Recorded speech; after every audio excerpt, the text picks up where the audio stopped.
High School in Plymouth for week number 3 of the high school football season here on CCX. It's a Suburban Blue sub-district game tonight as the Park Center Pirates take on the Armstrong Falcons. Hi, I'm Jay Wilcox along with Ryan Iverson. And Ryan, it's an experienced Armstrong team, and boy, so far so good. You shut out Spring Lake Park, which doesn't happen often. And then they bookended that with a nice win over Hopkins last week. Everything's hitting on all cylinders so far for them. Well, we always talk about balance, Jay, and you talk about balance. A lot of times it means running and passing. I look at them as being really good defensively. Anytime you can shut out Spring Lake Park, like you alluded to, you know you got a good defense, but putting up a lot of points too, throwing the football extremely accurate, running the football, dominating the line of scrimmage. They've gotten off to a great 2-0 start. And for Park Center, it's hard to really sugarcoat it. It has not been a great start for the Pirates at all. They've gotten beat pretty bad by Irondale and by Holy Angels in the first 2 weeks, but they're looking at this as maybe kind of they're hoping anyway, a trap game where Armstrong overlooks them a little bit, and they certainly have some athletes and some players that can make a big play on you if you're not ready for it. Well, that's one of the great things about football, Jay, is you can get better, and you can get better in a hurry, and that's where coaching is so vital. And you learn by watching film and seeing the mistakes you made, and like you said, they got great athletes. They're competitive. They got a ton of players that have won on the basketball team now coming over playing football. I think they believe that they're better than what they've shown so far. If you get kids to stay positive, you get them to believe, and you learn from mistakes, you can see some vast improvement really quick. That's why we play the games. Let's look at a couple of key players to look at for tonight. We're going to talk about defensive guys on both sides of the ball, starting with Park Center and Manny Garcia. He's not real big, but he does a lot of good things for them. Well, he's just physical. He's a great tackler, and you can tell, they're going to need him tonight to have a monster game. You and I were talking before, who do we single out on offense for them? But I think for Park Center to win this football game or to be in this game, defensively, they got to be phenomenal. And he really does it all. He's got to be a great tackler. He's going to have to cover some in the passing game as well. He's going to have to be all over the field. If we're calling his name a lot, that means he's having a good game. That means Park Center is going to be in this game. And for Armstrong, their linebacker and one of their leaders, Dacian Francis, he looks the part. He's a big linebacker. He's physical. Seeing him warm up on the field, I don't want any part of him. I'm not going to be running back tonight because I don't want to get tackled by that guy, but he's been great. Again, you shut out already in week 1. Another great defensive performance against Hopkins. Great tackler all over the field, and he's a big part of what they do defensively. And part of a defense that forced 5 fumbles last week against Hopkins, and that was a big part of that victory for Armstrong. Well, Armstrong certainly the favorite coming in, but we'll see if Park Center can get things going here tonight and make a game of this one. It's the Pirates and the Falcons coming up next here on CCX.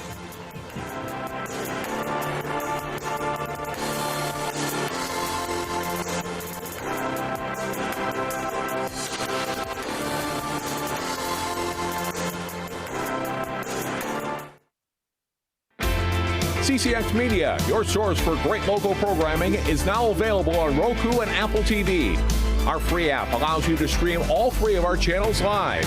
You also have access to a large on-demand library, including daily newscasts and full sporting events. To find the app, go to the store and search CCX and download our free app. Then sit back and enjoy all of your favorite local content. Now available on Roku and Apple TV.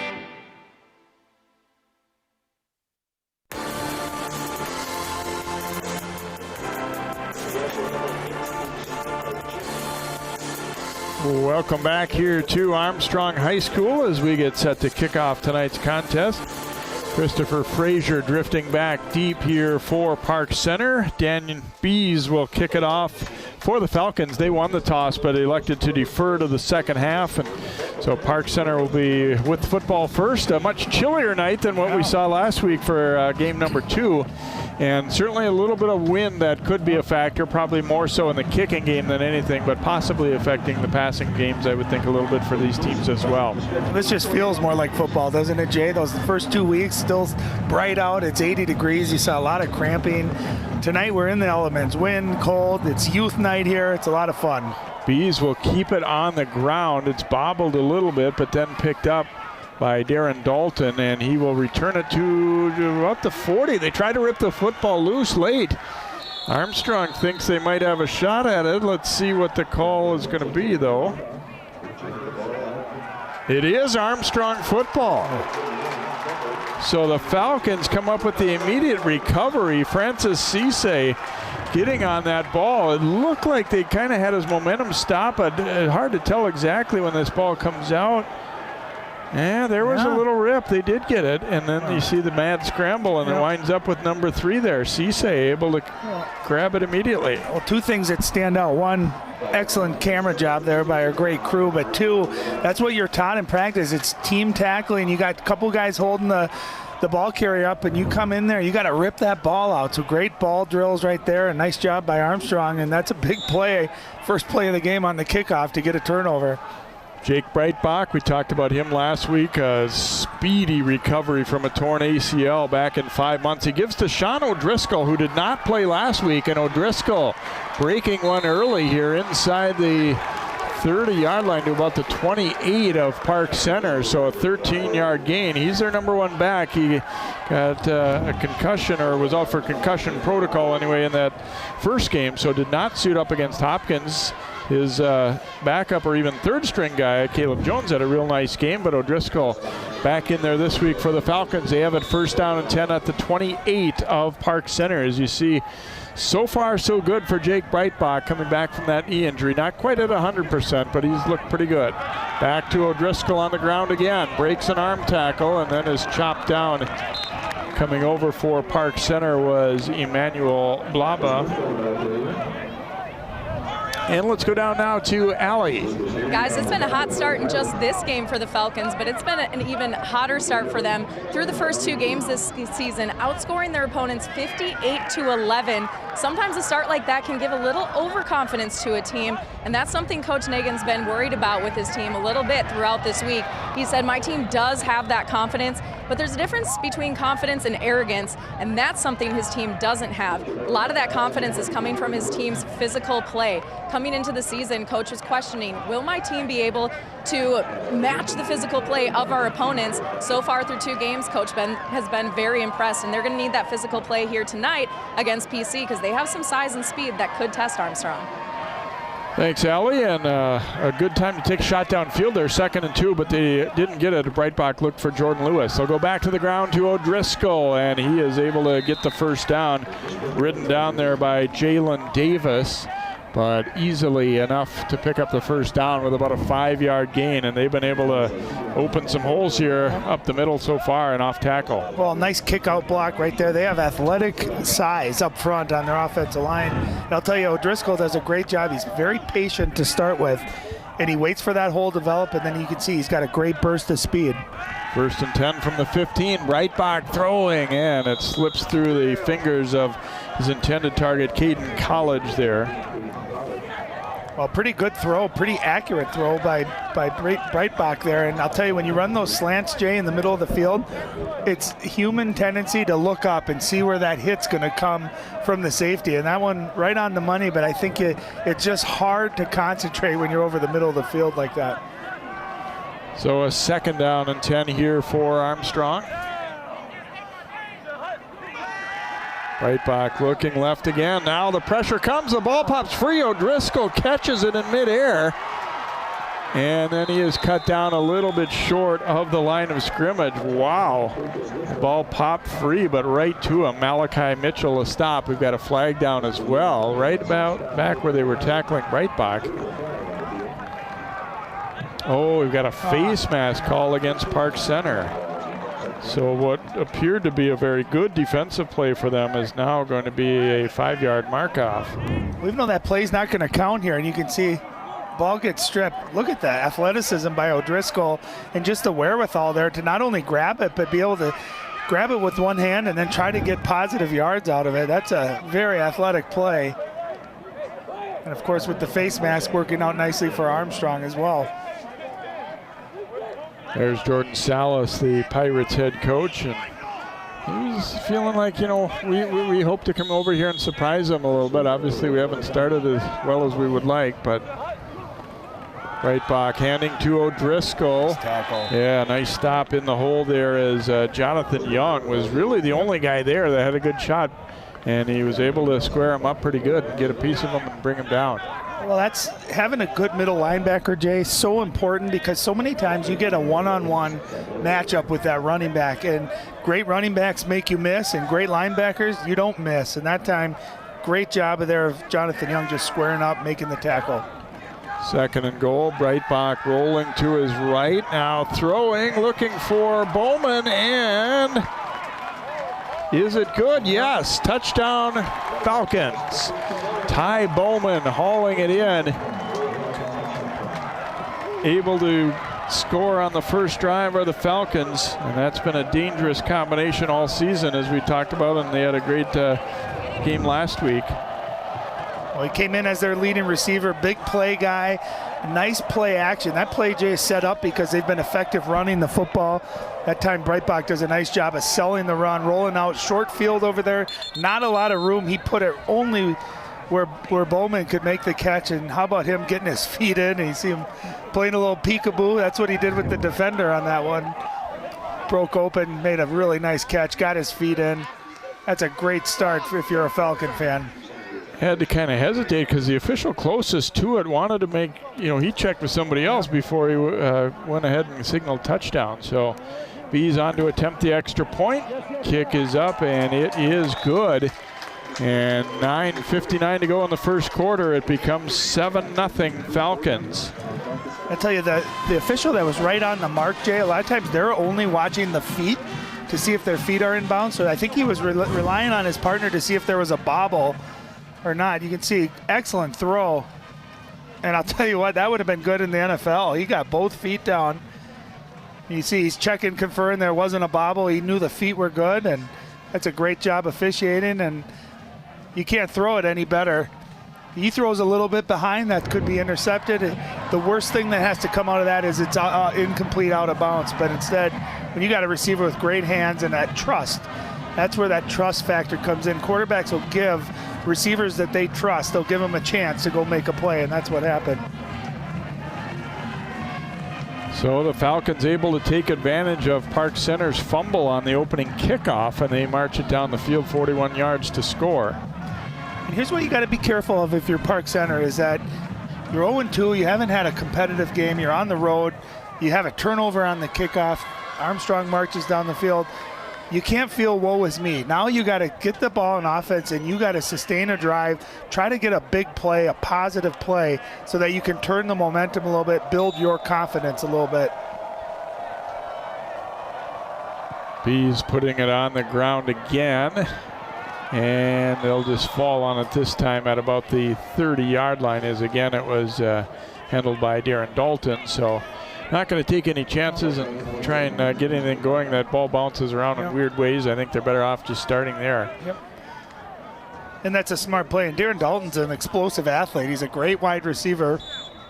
Had a couple of big catches already this year, and that's where you're not used to maybe handling the kickoff, and you could see when he was holding that ball on that first return, it came out. So smart play that time by Dalton, just getting on the ball, recovering, and still have decent field position starting at the 30. A lot of sophomores playing for Park Center. One of them is their quarterback, Marcus Freeman. And looks like he was able to draw Armstrong off. A little bit of a hard count there.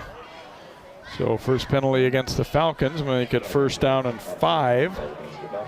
Yeah, DJ Hurst, big number 95, watch it. He's getting ready to get that motor going. And he's been a big reason why they've been so successful. He takes up a couple of blockers usually in the middle. You free up your linebackers to make plays. And he was a little excited there on the first play. Freeman will hand off to Raymond Andrews, and down he goes. Francis meeting him and knocking him down immediately there. And Jude Rongstead getting a little piece of that one as well, but mostly Francis, and it'll be a loss of 1 on the play. So you look at the defensive group, and Armstrong, they've done very well defensively this year. And Jack Negan, their head coach, is now working with the defense for the first time, he said, in his career. He'd mainly been all on an offensive guy. They had a coordinator who left to take a college job over at Augsburg, so he's helping along with Tim Lloyd, who has been a long-time coach in their program, and moving up to help coach defense at the varsity level here. 2nd down and 6 for the Pirates. Freeman going to flare it out, and that one is loose. Let's see. I think this was a forward pass, yes. Just be an incompletion as he tried to swing it around to Frazier. And you see the offensive group for Park Center. We said Freeman, Getting one guy back, James Parker, the big left tackle who had been out injured, and he is back in their lineup. About 6'6", and I think he goes about 275, 280, so should help them. They're really looking to establish the run some tonight, if at all possible. That's the one thing, the first thing they said, that we need to do better than we have early. Freeman's going to roll out here, throwing, and juggled and caught. Defender cut across in front of Dalton, but he was able to hang on anyway as Jack Major made a bid for the interception. And if he didn't touch the ball, he came awful close to. Yeah. Watch how close he got to touching that. That ball kind of hung in the air a little bit. Nice job by Dalton watching it all the way into his hands. Look at how close that is. But I'll tell you what, a 3rd and 5 there, 3rd and 4, that's a big conversion, a much-needed conversion for Park Center. Jay, they've come into this game 6 total yards rushing in 2 games. So you talk about having to establish that run. And they got a pretty positive play on first down running the football. They're going to need to continue to do that. Andrews trying to bounce it to the outside here.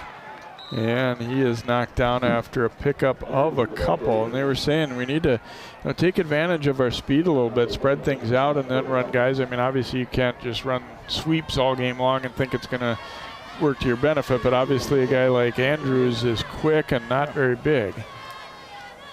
There's Jack Negan. There's a look at Jack as, he's, pretty quietly confident in this group. He's not the type of guy who's going to say, oh, we're the best in the world or anything like that, but he feels good about this team, and just knowing the kind of kids they are too, that they've been able to put in a lot of work. And there's a pass out in the flat, and that is complete as he hooks up with Austin Iobamadelli.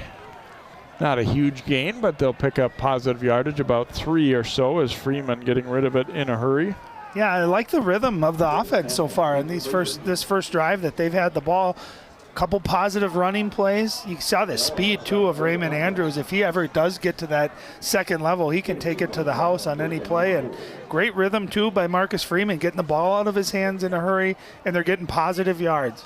3rd and 5, fakes the handoff to Andrews. Now Freeman in trouble, and down he goes as Hurst getting him along with Cade Kemple. And it will bring up a 4th and long here for Park Center. And you can see just no chance at all for Freeman to get rid of that ball. That pass rush for Armstrong just collapsing. Nice job. And I'll tell you, DJ Hurst, 5'11", 280 pounds, he will be a beast to block. Ethan Tao on to punt. Bowman is back deep along with Nick Barrett. Bowman had a punt return for a touchdown last week that was called back by a penalty in that Hopkins game. Tao running up, and they got a piece of that, partially blocked. There is a flag down on the play. And it will be down by Park Center. The flag was out on the flank. I think we might have possibly a hold. Yeah, we're going to have a holding call against Armstrong, as the gunner on the near side here, I think, was held up on the way.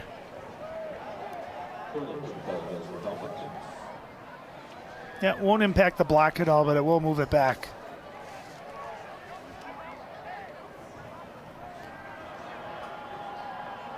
We've seen obviously more of that in recent years, where punters who are, kind of more of the rugby style or run up, and Tao ran up into a partial block there.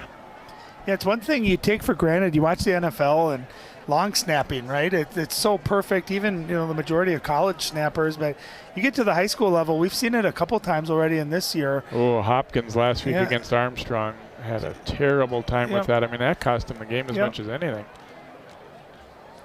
And you hear coaches talk about the 3 phases of football: offense, defense, special teams. And as fans, we kind of just gloss over the special teams part. But we've seen it tonight: a kickoff return to start the game, fumble, block punt right there. So you can completely change the course of a game. Yeah, it's right on the outside there. They're really hand fighting, and then the helmet comes off. And you got a hold, but it looked like, too, there was some hands to the face going on. I think that's what Armstrong kind of saying, is that it was a little bit mutual, but I don't think it's hard to argue with that being a hold, though. As the receiver, you can't, he's basically still considered a receiver. You can't hold him like that. Does not look like they're going to mark off. It looks like an either-or choice there. So they're going to put the football where it was at the 28-yard line now. First down and 10. Second possession of the game here for Armstrong. They lead it 7-0, trying to go to 3-0 on the season.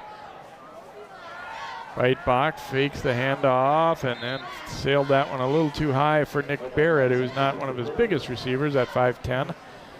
And Breitbach a little bit off tonight. There's a look at the defensive alignment. Datavius Frierson, an interesting one for Park Center. He's mainly been a basketball player, but he is big and strong, 6'5", 210. Ran a 4.48 40 at a college camp, so he's got a lot of D1 interest out there, and he could be a playmaker tonight for Park Center. Breitbach throwing over the middle for Barrett, in and it is intercepted. Hanging on to it for the Pirates there is Blaba as he makes the diving catch after the throw was a little too high for its intended target. And that could be a big one for Park Center as they get a little excitement with their defense. And they should. That's a big takeaway. Again, play action, nice job throwing the football Breitbach just a little bit high again. And how often do you see that when as a receiver tips off the very top of your hands, goes up in the air? And a nice job of keeping both of his hands underneath that. My initial thought was maybe that hit the turf, but he did a great job concentrating and giving his offense a shot in the arm here, a short field. Let's see if Park Center can capitalize off of it. They get it at Armstrong's 45. And the pressure gets there. Freeman goes down. Boy, three guys really arriving at about the same time as Dante Barnes and Rongstead were there the first. And boy, that Freeman had no shot.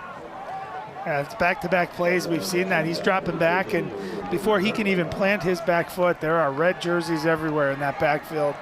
Park Center's got to give him a little bit of time to be able to set. You don't want to have plays ever where you're going backwards, but especially on first down where you lose 7 yards, setting up a second and really, really long. Well, and of course, in high school football, quarterback sacks count against your rushing total. So now we get an indication maybe of why their rushing has looked bad early. Here's a nice little dump out in the flat, and that'll be complete and should be enough for the first down as he finds Desmond Scott. And a nice play design there. Boy, they're a good example of you use their aggressiveness against absolutely. Armstrong. That's a great offensive call right there by Park Center. Smart football. Hey, Armstrong's coming after. That's 2 straight sacks. We know they're going to be blitzing, bringing pressure. What can we do to combat that? Let's run a screen. I'll tell you what, Marcus Freeman for a sophomore, that's not an easy thing to do, letting the defense just run at you full speed. He did a great job of setting that up. 19-yard gainer. Freeman swings it out, has his man in the flat again, and Felipe Anzaldo Perez hauling that one in for Park Center. So another nice gainer there of about 6. And that's winning first down. That's so important for Park Center. And again, how do you attack a team that's really aggressive up front?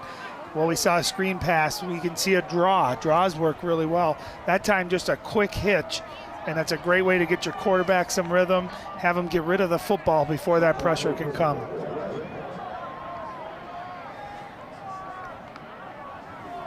Second down and 4 coming here for Park Center.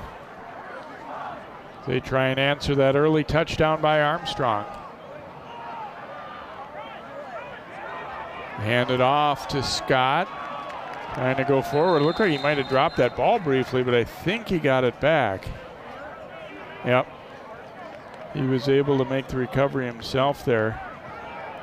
Scott held to very minimal. In fact, may have lost a couple when all's said and done here. Well, let's see where they're marking this one. Nope, it'll be down at the 22-yard line. Yeah, about a loss of not much there. But I'll tell you, even though the run game hasn't, haven't seen a lot of success, it keeps the Armstrong defense a little bit honest. He clearly dropped it. Yes. He was very lucky. Great concentration just to keep his eyes and hands on and recover that football. Freeman dropping the throw. The rush comes, and down he goes as he is sacked by Kevin Hoskins of the Falcons. And boy, they had all kinds of pressure coming. 3rd sack already for Armstrong in the game. Watch the red jerseys. Look at that push right up. I mean, there's nowhere to go outside. That push is coming from the interior as well. And again, Marcus Freeman, just no time to even set up. If I'm Park Center, I'm going back to those quick throws. Try to get the ball out of his hands as quick as possible. Going to be 4th and 10, and in this spot on the field, Park Center really the only choice to make is to go for it here, I think, because punt wouldn't do you all that much good yardage-wise. Keep an eye on the bottom of your screen. Darren Dalton, their leading receiver. Rolling right, now throwing back across the middle, and he has Scott. And he bounces off a tackle and will have the first down to about the 18. Looked like a dangerous throw when he let it go, but he got it to Scott. Well, Viking fans, this is reminiscent of Brett Favre against the Saints. Rolling to his right, throwing across his body. That ball hung in the air, too. I'll tell you what, gutsy throw, athletic throw. Just a great catch. Again, going into the middle of the field, you know you're going to get hit. Desmond Scott hangs on to it. What a huge 4th down conversion. And Marcus Freeman, every snap, every play, just gets more experience, more confidence for a sophomore. From the 17, they go to Andrews, trying to get to the edge, and he is wrapped up, tried to fight his way out of it, but down he will go. No gain, or perhaps a short loss on this play, depending on exactly where they put it. I'll tell you, Kevin Hoskins, defensive definitely end, a loss, is having himself a ball game. We've called his name a couple times. That time, it looked like he was sealed and there was going to be some room to the outside, Jay. He just kept fighting, setting that edge, and with one arm was able to pull the ball carrier down. That was a very, very tough play.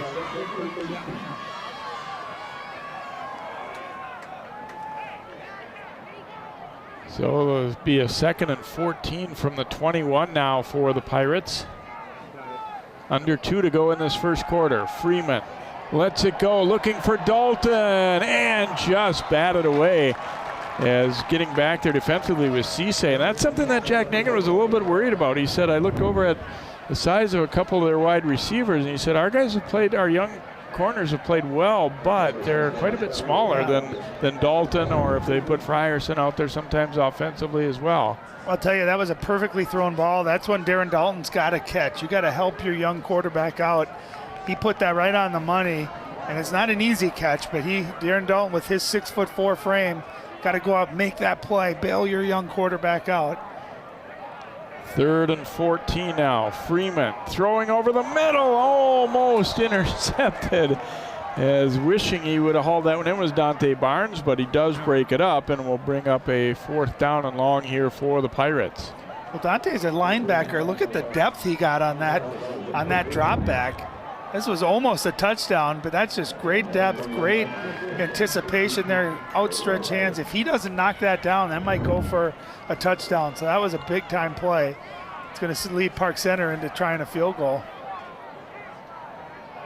Daniel Herrera on to attempt this field goal. Boy, it'd be a long one. 38-yarder.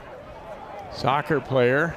And that one is not going to get there. Wide left and maybe a little bit short as well. So Park Center did some good things on that drive for sure, but they will end up without points after the missed field goal. And Armstrong will take over on downs. I'll tell you, Park Center, the biggest key for them, Jay, they got to get some better yards on first down. We've seen them lose yards, get sacked, and it seems like they're in 3rd and 15 or 4th and 12. They got to be able to win first, second down. If they can set up a 3rd and 2, 3rd and 3, it just opens more of the playbook. It also would allow Marcus Freeman to maybe go to some shorter, quicker throws where he's been pretty accurate tonight. Well, and they've had so many big losses too. If your bad plays go for 0, you can live with that a lot more than if they're -8 and things like what we've seen. So Armstrong football at the 20. Breitbach will hand it to O'Driscoll, getting to the edge. And he is cartwheeled down there. Stop made for PC by James Booker, but another nice gainer here. Their offensive line has been able to open some things up. Hey, Sean O'Driscoll, you see him very patient to start, but when he turns it upfield, he's got a burst of speed. Takes the handoff going left here and has a nice opening and brought down by Young and a couple of other Pirates helping to scrape that one off. But Still a nice gainer here for Armstrong. It'll be a dozen. Boy, O'Driscoll's nice average so far. When you can see in the beginning of that play, Noah Pappas, number 77, the big tackle out there pulling, or excuse me, the guard out pulling, and great patience by O'Driscoll. Back to O'Driscoll again, picks his way through the middle, and he gets into the secondary. The race down the sideline, and he is caught and dragged down there by Blaba, but the huge gainer in deep into Park Center territory at the 20 or 21, maybe even inside. You think they're glad to have him back in the lineup? Look at that change of direction. He was going right, just a hard cut back to the left. Gets outside, and he's got that great speed. Nice job hustle there by Blaba just to be able to run it down and prevent the touchdown. 40-yard gainer there to the 21. Handoff going up the middle this time, and that is Abubakar Korma who takes that handoff. He also missed last week's game. Well, and you're going to see here, a lot of times Armstrong is running, and where you see that opening, it's going to be right behind big number 77. That play was no different.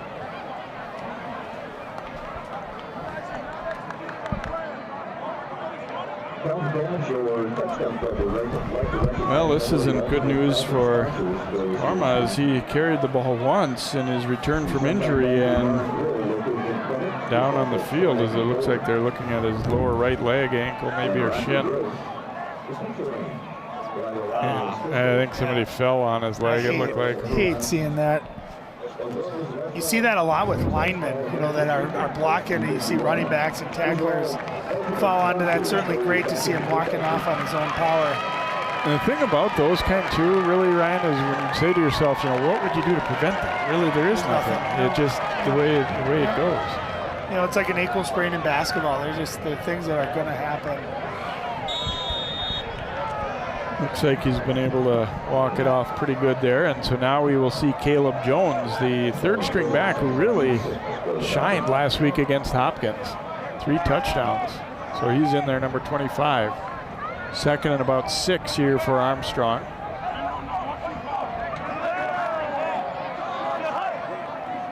Breitbach looking, throwing for Bowman. He's got it. Bowman into the end zone for the touchdown. Just kind of let him box his defender out and was able to grab it and then fight his way in. That's just a bully ball is what we would call that. That's just a great job. Unbelievable.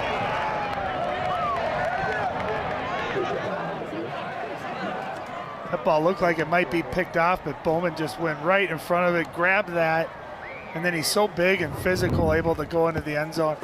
When this ball was first released here, I thought that was going to be picked off, but look at him just using his body. Like you said, he just put him on his back, boxed him out, went after that football, and then able to fall forward into the end zone for touchdown number 2. Unfortunately, one of the defenders on that play is still down on the field here for Park Center as well. So a couple of touchdown passes from Breitbach to Bowman. It's funny because the only 2 completions he's had in the first quarter have been touchdowns. He hasn't been especially accurate overall, but the big plays have been there for the Falcons. And you don't have to connect often, but you got to make them count. And that one, so far in the first quarter, you mentioned 2 completions, both to Bowman and both for touchdowns. Looks like Booker is the injured Pirate, and he is going to be able to make his way up, but hard to tell what part of his body got hurt. Doesn't look like he's coming out, so he must be all right. Yeah, it was hard to see what happened on that play. It looked like he was in pretty good position, and it looked like Bowman just kind of backed into him. I don't know if he got the wind knocked out of him there. They may have told Booker that he has to come out because of the stoppage there, I think. B's on to attempt the extra point. You see just 9 seconds to go in this first quarter. And his kick is up, and it is good. So it's 14-0 Armstrong here late in this first quarter of play. Boy, they established it on the ground. They've really been running the ball well, and then go up top here.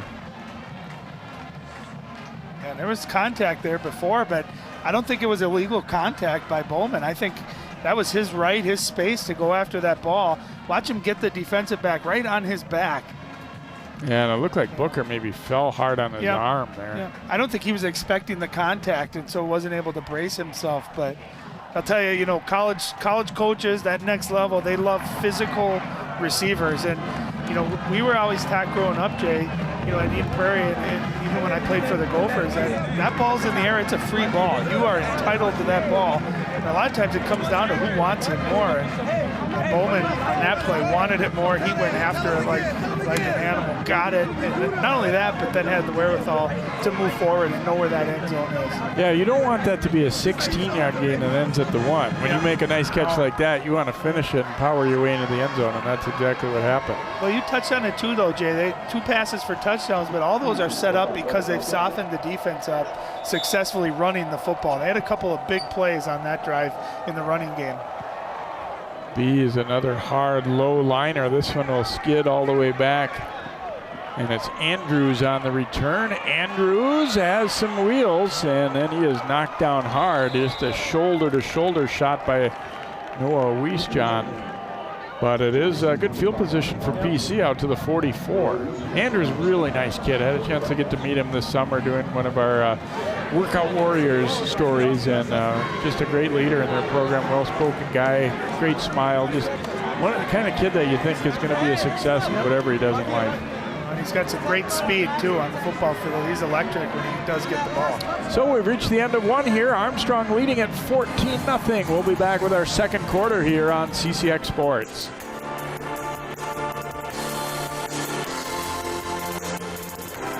CCX Media is the first place you go for local news and sports. But did you know you can sign up for those stories to go straight to your inbox on our website? Simply go to ccxmedia.org. Click on the subscribe button, and from there choose which notifications you want to receive. Then we'll send your favorite CCX Media news, sports, and city events straight to your inbox. Sign up now at ccxmedia.org.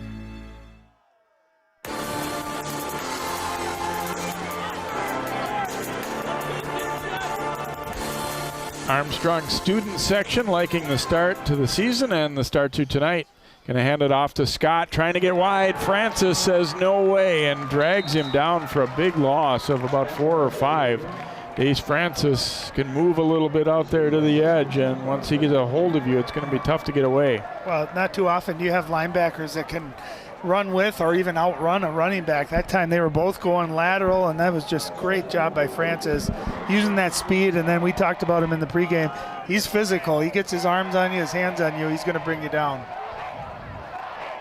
2nd and 15 for Park Center. Again, struggles in the run game have continued for the most part. Well, and you touched on it earlier too, Jay, is that, negative plays aren't 0 or -1. They're going for -5, -6. So really putting their offense in a tough down and distance.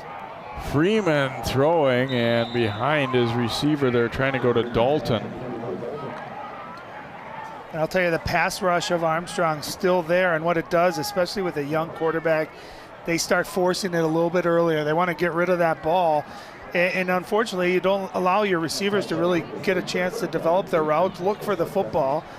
So it all hinges on each other, and that's why offensive line and protecting your quarterback, giving him time to be able to set his feet, giving your receivers time to run their routes, so vital. So 3rd and 15 here for Freeman on the Pirates. Wants to go deep down the sideline, and he's got Dalton. Boy, the defender seemed to be in good position, but overran it a little bit, and be a huge gainer there for the Pirates. A beautiful throw. And you could see it was actually in good spot. Francis was in a good spot there. I think he thought a ball was going to be short. That ball just kind of kept going, and a nice job by Darren Dalton, never giving up on it, running under it. That's a big play. 38-yard gainer there. To the 23 of Armstrong. Now Freeman throwing out in the flat to Dalton. He's got it. Wrapped up there by Cisse. I'll tell you, we've seen Park Center have some success moving the football They get down to the red zone. We saw them struggle there in the first quarter. Let's see if they're able to break through here and punch it in for 6. That's a big play on first down. You gain 9 yards.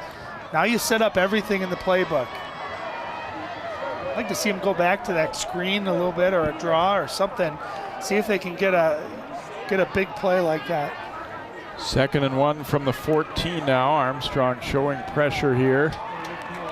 Freeman going to have a false start against Park Center this time. And that kills you, especially on 2nd and 1 too.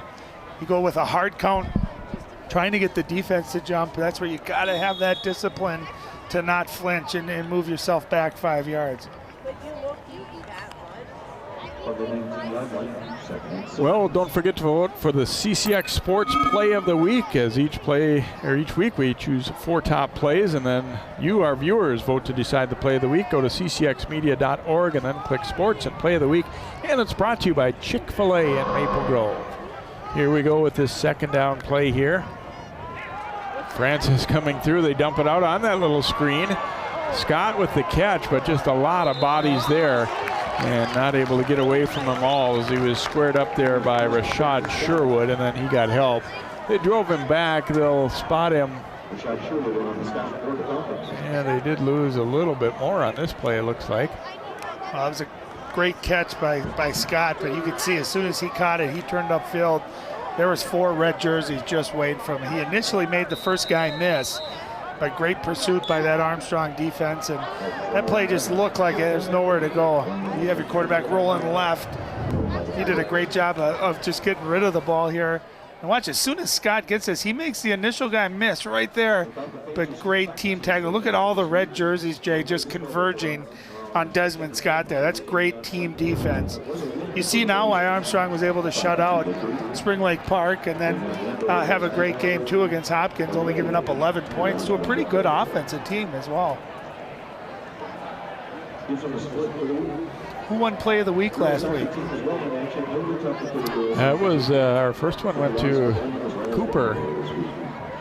Joe Russell to Cornelius Wooten touchdown pass. And Monday will be, we got an Armstrong nominee with Breitbach and Bowman from their game with Hopkins last week. So we'll be announcing that one on Monday. So big 3rd down here. Park Center, I think probably a good time out there. They kind of realize this drive is maybe pretty crucial here. They're already down by 14, but they have an opportunity.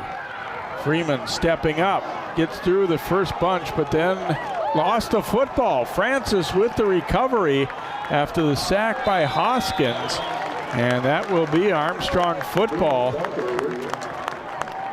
Dace Francis recovery after the Hoskins forced fumble. I was about to say it. Excellent job by Freeman there. Pocket collapses, looking to get up the field. And I think it was beyond the line of scrimmage. That's where you got to tuck that ball. I'll tell you how great of a game is Kevin Hoskins having, not giving up on the play, knocks that football loose, and Francis with the big recovery. I feel like we might have highlighted him in the pregame. He's living up to the billing as a guy to watch. Both him and Hoskins having dominating games so far. Boy, and that's where Freeman's got to learn. He was looking like he was going to try and fake them like he was going to pitch it or something. But boy, in that spot on the field, you just got to be covering up the football. Well, and I thought too, if he would have committed to the run a little bit earlier, he might have been able to get, if not the first down, at least close to it. Breitbach rolling right. Frierson in pursuit. Throws it up for grabs. Oh, and Bowman nearly hauled that one in. Probably not the throw that they really want him to make, but he's so confident in Bowman that he almost got that completion. You know what's funny, Jay, is I was about to say that's a senior. He's about to throw this ball out of bounds, live to fight another day. Instead, he hangs it up there and almost made a spectacular. Boy, Bowman actually really should have had that one in second look. And again, I think that comes down to trust, right? You trust your 6'4" athletic senior wide receiver to just go make the play. 2nd down, they'll go back to O'Driscoll on the ground, and he picks his way through. He's hit hard, but should be enough for the first down as he was smacked from the backside by Quavius Hornsby. Yeah, he took a big hit. Watch Hornsby get him at the end of this play, but I want you to watch his footwork right there. He does it again. He's got great feet. You can see running backs that make moves like that always low to the ground. They got great legs, great feet. That was a big run. O'Driscoll taking it on the sweep here, and again, a lot of running room as he's out to midfield. Oh, we've got a flag down, though. It's going to be a hold against Armstrong. Wipe out that gainer.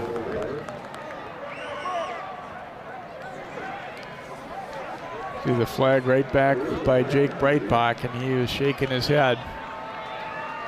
Yeah, they're getting Cole Lindstrom, number 88, on the hold on that play.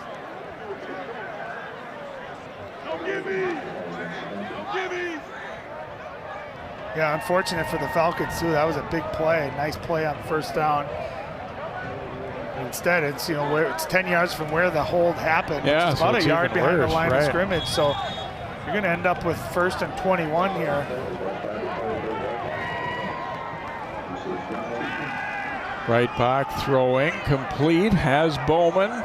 Made a little move and then gets out of bounds as they get back most of that yardage anyway, but still a ways to go here, obviously, toward a first down, as he will pick up gain of about 7 or 8 on that play. And I like Armstrong too, and Breitbach especially. Looks like they're just taking what the defense is giving them. 1st and 21. It's okay to get 7, 8 yards on that. Get a big chunk of it. Smart play. Breitbach under pressure, throwing, and it's complete as he hits Lewis and into Park Center territory. Down to about the 46. Give him 21 on that gainer. A nice route by Jordan Lewis, and a nice job staying in there by Breitbach. And that ball again had a little wobbly, a little high, but able to find that seam. And Park Center giving plenty of cushion to these Armstrong receivers. Those throwing lanes are wide open. O'Driscoll walks through a big hole and will sprawl forward for another first down inside the 35. I can tell you, as good as Driscoll has been at running the football and as impressive as he is, you got to give a lot of credit to that line up front. They're doing a great job. You see number 66 doing a great job. That's Ethan Sutton. Back to O'Driscoll again, and another huge hole to run through as he will be close to, this time a little shy of the first down. He got a dozen on the previous carry, and this one will be good for about 9. Yeah, they're winning that first down. Watch the push of red jerseys. There you can see Sutton out front pushing. There's just some great blocking up front. They got, like I said, they got athletic size up front.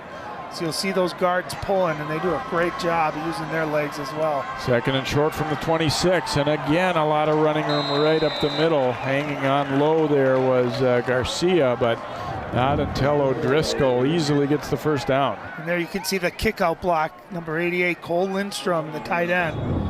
Nice job there kicking out that defensive end, opening up the hole for O'Driscoll, and see him coming out. Hopefully he's okay. Got a Pirate down injured on the field here after that last play. And that is Jonathan Young, who's shaken up. Well, we've seen Jonathan Young have a couple of nice tackles so far in this game. Certainly hope he's okay. You talked about how young Park Center is, Jay. He's another sophomore. These guys are only going to get better, too. And sometimes you got to go through growing pains. Well, unfortunately, players, unfortunately, a few guys have gone down tonight. Here's Allie with a report on an Armstrong injury. Yeah, guys, we've got number 94 for Armstrong, Sean Wright. He is a junior defensive lineman. He came out within the first couple plays of the game with some wrist injury that has been tended to this entire game. So, obviously Armstrong's defense has been holding their own without him on the field, but keeping an eye on him. I'm not sure if he's going to make a return or not, as he's been icing it through much of this first half. Thanks, Allie. Stay warm down there. We didn't have to worry about that the first couple of weeks, but a little chilly here tonight. First down for Breitbach and crew. Here he goes looking up top, and it is caught for the touchdown.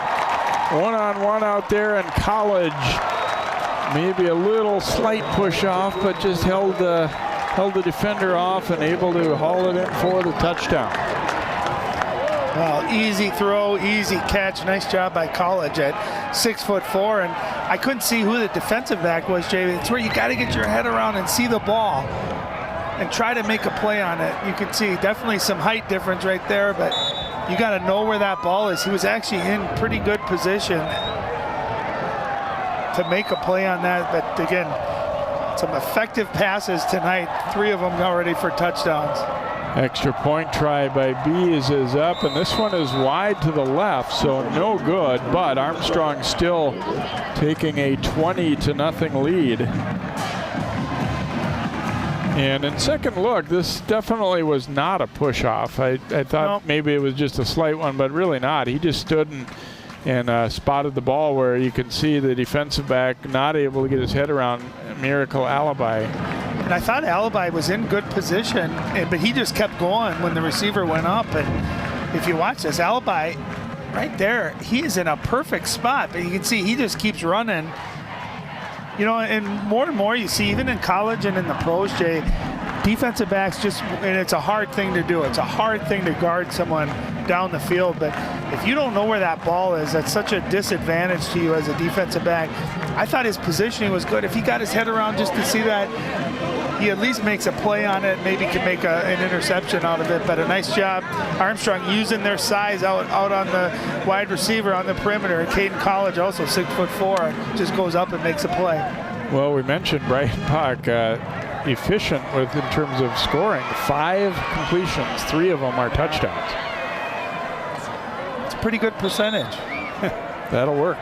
But I'll tell you, I mean, the chunk of their yardage has come in the running game, and it seems like they get down to the red zone and they use their pass really, really nicely. Oh boy, that one doesn't help Park Center as it's off the foot of Micah Hoban and will go out of bounds at about the 7-yard line.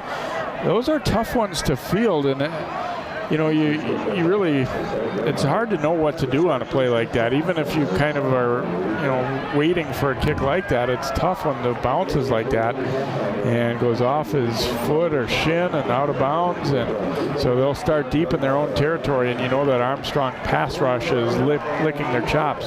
Well, that's the thing for Park Center is you're down 3 scores on the road. You've struggled this year.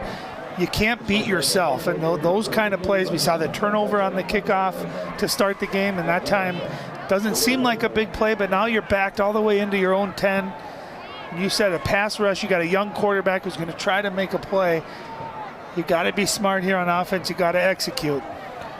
From the 8, handoff to Andrews, runs into his own blocker and then squirts free, and boy, he barely got out of the end zone. Armstrong asking for safety, but I think he was outside the end zone, but not by much. They'll lose about 7. Andrews might have actually, I mean, you can't fault the effort, but he might have hurt himself by not going down there, because I think they would have given him forward progress out to, you know, maybe the 3 or 4 at least. But he tried to keep fighting and instead lost yardage. And knowing where you are on the football field, right? That's something, if you're at midfield, you try to make a play, but when you're backed up against the goal line, you got to take any yards you can get, even if it's nothing or 1 yard. You can see they are just shy of the 1 yard line. A safety is a definite concern here for Park Center. Freeman will hand it off, and this is going to be a safety, I believe. Yeah, he did not get out of the end zone. As Scott took the handoff and was stopped before he could get out of the end zone. You see Barnes meeting him and then wrapped up by Hoskins and drove him back. And I think it's a pretty good call. A lot of times he gives you the benefit of the doubt if it's close, but he did not get out of the end zone. No, and that's the difficulty of running out of the shotgun, especially when you're on the goal line, is you give an aggressive pass rush a chance to get that penetration into the backfield. I thought Park Center might go with a hard snap count there, Jay, and try to get 5 free yards and get a little bit of breathing room there. Or it's okay, too, in some of those situations. Put your quarterback under center. Just QB sneak it, right? You know, at worst, you're going to get nothing, but at least you won't go backwards. Instead, they run out of that shotgun. Great push. Kevin Hoskins, he's just been a monster tonight all over the football field. Dante Barnes as well having a great game. Francis having a great game. Don't forget DJ Hurst too, big number 95 in the middle with some good push. The defense has been dominant tonight. So this will be a free kick for Park Center. Armstrong, of course, gets a football right back. You don't see safeties all that often, so teams we'll probably be seeing this for one of the few times all year. It's one of those where you're not sure where to line up because you just don't practice, safety return or safety free kick that often in practice. And where they end up kicking from is a 20. So, and sometimes it's a punt, sometimes it's a kick. It looks like here it's going to be a kick. I'll tell you, Armstrong will probably get very good field position out of it too, with still a lot of time left to play in the second quarter.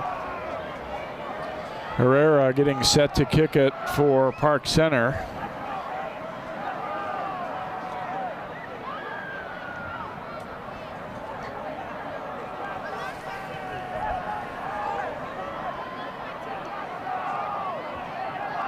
It's a kick, but they're not allowed to kick in more than 3 yards.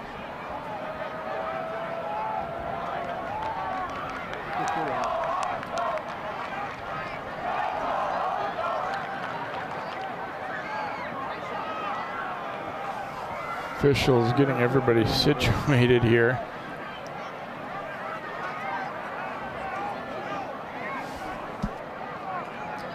Yeah, not sure what the confusion is. Head officials heading over to the Park Center sideline. They're trying to get something clarified. I'm not sure what it is they're discussing. I think it has to do with alignment rules that were changed for safety reasons in terms of having everybody in a tight bunch like that. I think they're saying was not allowed. That you have to have, X Spread number out of a people little bit, on each side of the hash marks. Because look where they put them is right at the hash mark. So I think that was what they're saying. They, for safety reasons on onside kicks, they're not allowing the complete bunch formation in the middle. And again, like you said, you don't practice this much, so not surprised they wouldn't all known that. Herrera's going to punt it or kick it high and short. Fielded by Barrett at about the 35, and he will be just shy of midfield at the 49-yard line. So Armstrong, you get the defensive stop, they get the 2 points out of that, but what it also does is give you the football right back in great position. Yeah, nice kick coverage that time too by Park Center. Some good tackling, not a lot of room for Barrett to run there. So nice job in the kick coverage. Let's see if you're Park Center right now, if you can start taking a couple of chances. Let's see if you can spark their offense. We saw that early interception. Maybe they can get a fumble or a pass rush going, or some of these athletic defensive backs can maybe step in the passing lane, and they need a big play, something to spark them, Jay. From the 50, handoff to O'Driscoll, and that time pretty well defended as Garcia able to get him from the outside. And only a couple yards on the gainer there for O'Driscoll, maybe one, actually, 1 yard. Andy Garcia is not a big kid, 5'9", 160 pounds, but he's a very good tackler, and you can see how low he got there. He's a very sure tackler as well. Well, Ryan, you can tell how well O'Driscoll and their line have done that. This is his 12th carry. He had 1 0-yard in that one, but then the rest have been for 5 or more. Breitbach throwing deep downfield, flags all over the place. Looking for Lewis, it's incomplete. We saw 2 flags, one in the middle of the field in the secondary and one near the Armstrong bench. I don't know if they're the same infraction spotted by 2 different people or if they're something different. A lot of times they're in the secondary like that, it's usually against the defense. You'll see a lot of defensive holding, pass interference. That's what it's going to be on the Pirates.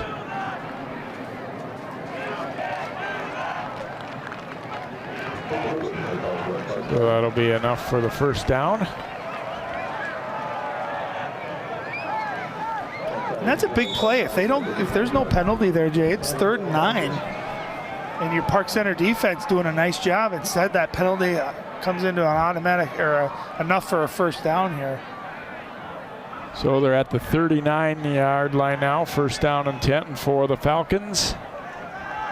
Back to O'Driscoll. Got away from the first man. Broke through the next tackle. He's looking to take on a tackler there as he burrows his way close to the 25. And it should be another first down here for the Falcons. I'll tell you, Sean O'Driscoll, great job breaking the arm tackle, but I want you to watch him finish this run right there. I love when running backs, they fight for every extra yard, and he's got great speed there, showing off some power, breaking the arm tackles, and then finishing off the run. That was a big play. first down pickup.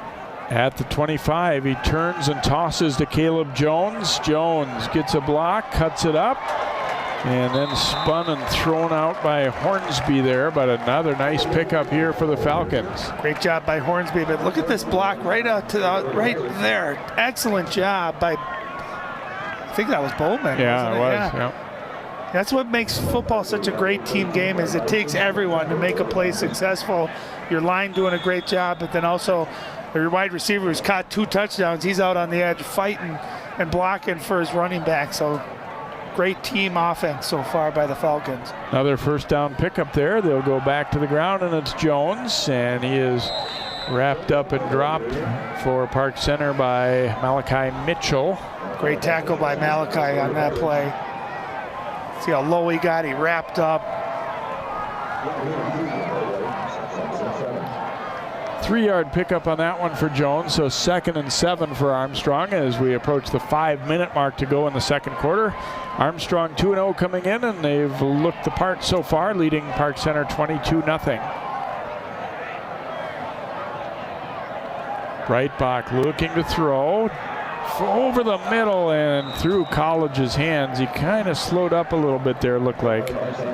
Boy, they cleared out and then dragged him across. There was a lot of room. Well, you said it looked like he slowed down there. If he would have kept going, that would have been right into his hands. But that's a play where Park Center, those defensive backs, that ball goes up into the air. You got to be flying to the ball. You get a tip like that, you could pick it off. You would have had nothing but green in front of you. So you got to be very opportunistic when passes are in the air. If it gets tipped or bobbled at all, you got to fly to that ball. Back to O'Driscoll, sweep to the left, gets a block from his receiver, and he will go in for the touchdown. Back to the ground they go, and it pays off as O'Driscoll will walk on in for the touchdown. He's done a lot of the work, the groundwork on these drives in the first half. That time he gets to finish it off. You'll see Malachi Mitchell giving good chase there. O'Driscoll just great speed. And again, knows how to finish, lowers that shoulder, gets into that end zone. He's fired up. His teammates are fired up. They've got great balance on this Armstrong offense. They can throw the ball. They can run the ball with a number of different running backs too. But they love having that young man healthy and on the field. Good rush from the outside, but Bees gets the kick up and through. And so with 4:41 to go in the second quarter, it becomes 29-0 Armstrong. They have scored 3 times in less than 3 minutes, 2 touchdowns and then the safety in the middle. And really no need for blockers on that play. You can see he beat Pappas out to, he was pulling on that and he just beat him out there, but there's still no defenders out there. Yeah, College did a nice job of blocking without holding. He just kind of squared up his man at near the goal line and stayed with him. And not to say that guy would have necessarily been able to make a stop there anyway, but sometimes as a wide receiver, you're just almost like you're setting a screen like you do in basketball. You just want to get in the way. I'll tell you, and that's what great teams do. I love that great film work down there. But you can see them, they're not content, right? They're still talking and learning, and they're fired up. And that's the hard part. When you get a big lead in a game where you assume you're going to end up winning, you can lose focus. And that's the thing. Can you finish the half, finish the game? It's a great chance to hopefully get some other players a chance to get some reps as well. Bees getting set to kick it off here. He's been putting the ball on the ground each time. This time he's going to pop it up a little bit, trying to pin him toward the sideline. Return here by Hamel Blay, and then he is driven back as he crossed the 30.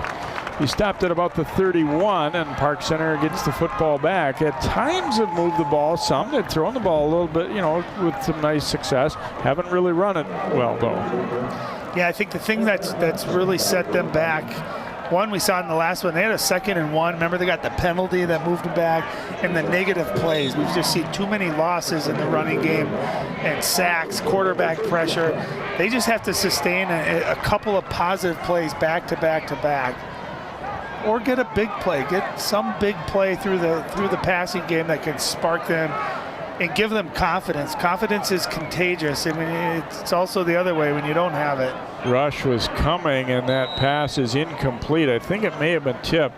Freeman tried to swing it out in a hurry to Dalton as the rush was in his face immediately there, and might have gotten a little piece of that ball, or he certainly forced him to hurry it. Yep. And again, yeah, as a quarterback, you end up hurrying it. You don't plant your feet. You don't get as much strength into the throw. They were trying to run kind of a wide receiver screen or quick out to the right side, and it looked like they had it available. Just ball underthrown. Beautiful night out. Isn't that a pretty sky? So 2nd down and 10 here for Park Center. They trail it big, 29-0. They have had a tough start to this 2019 season, and it is continuing tonight. Freeman rolling right. This time a lot of room. Throws over the middle and incomplete. Hard to tell if which guy he was going for there. He missed Gonzalo Perez, but he also had another receiver in the area, Io Bomadelli. Looked like Freeman maybe could have took off and run that one too. That was one of the few times where they had some space for him out there. Oh, he did a great job. The pressure was up the middle, and he just rolled out to the right, eluded that. And you're right, he could have tucked that ball and ran it for at least a 1st down. Trying to make a play down the field. You certainly can't fault him for trying to do that, but at some point, sometimes you got to just take what the defense is giving you as well. And for a line that has not blocked very well tonight, that time they did a pretty good job of giving him some space, but winds up as an incompletion. So 3rd down and long here for the Pirates. And I wonder if with Freeman, he looks like a pretty athletic and mobile guy. If they could get him outside of the pocket, away from some of that rush, maybe it'd be helpful for him as well. Another timeout taken here by Park Center before this 3rd down play. We'll be hearing from the coaches at halftime in this one as well, and probably one will be happier than the other, I guess, at this point.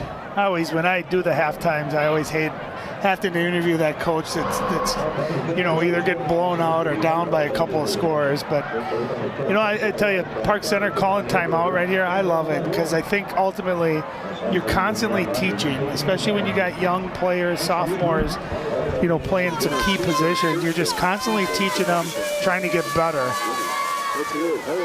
The young cheerleaders out paired with the varsity cheerleaders as well tonight. Great to see that. Well, it's youth night tonight here in Armstrong, so I saw a lot of youth football players wearing their jerseys. So it's kind of fun to see it all the way from 3rd and 4th grade levels all the way up to the varsity, and that of course rings true also with cheerleading. 3rd and 10 here for the Pirates. Freeman gonna heave it deep downfield into traffic, and it is intercepted. Picked off for the Falcons. I believe that interception is by Sherwood. Yep, it looks like 29, Rashad Sherwood coming down with it. And so they'll force the turnover there. At this spot on the field and this spot in the game, not really a bad gamble, I don't think, for Park Center. We do have a flag down on this play. Yeah, they're gonna get roughing the passer. You can see it in the background. DJ Hurst there was running after. It's such a hard thing for a defensive lineman. You finally get a shot at the quarterback and then to have to stop. But, yeah. So wipe out that interception.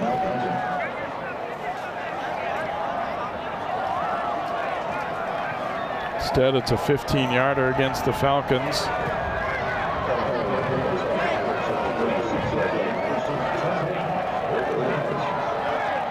Without that penalty, I really don't have an issue with that play as well. You take a shot down the field, almost similar to a punt, if you will.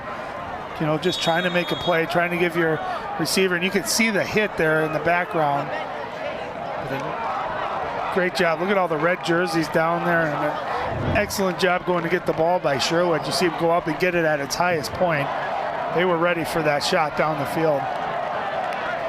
Yeah, you teach your linemen, they want to get to the quarterback so bad, but that was a good call. It was too late. Yeah. No, and you love that you're protecting the quarterbacks, but as a defensive player, I can tell you, and as a lineman, you work so hard all game, you might only get one chance for a sack. It's one of the hardest things to do in the world is to run at a quarterback and then lay off. Now we get a delay a game penalty against Park Center. They weren't even lined up.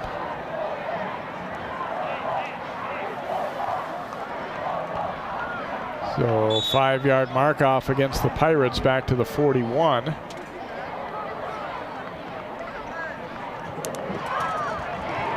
Interesting, it was almost as though they were using a timeout. Andrews is going to be the quarterback receiving snap here.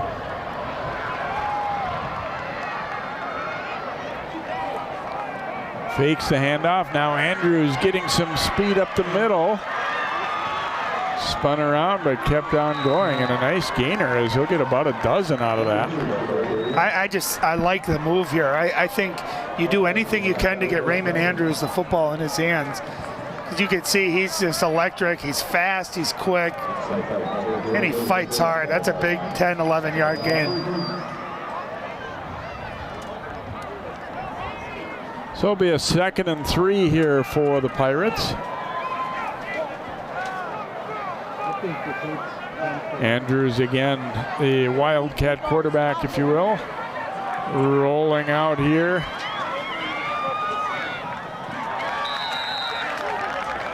And it looks like Andrews will have enough for the first down here.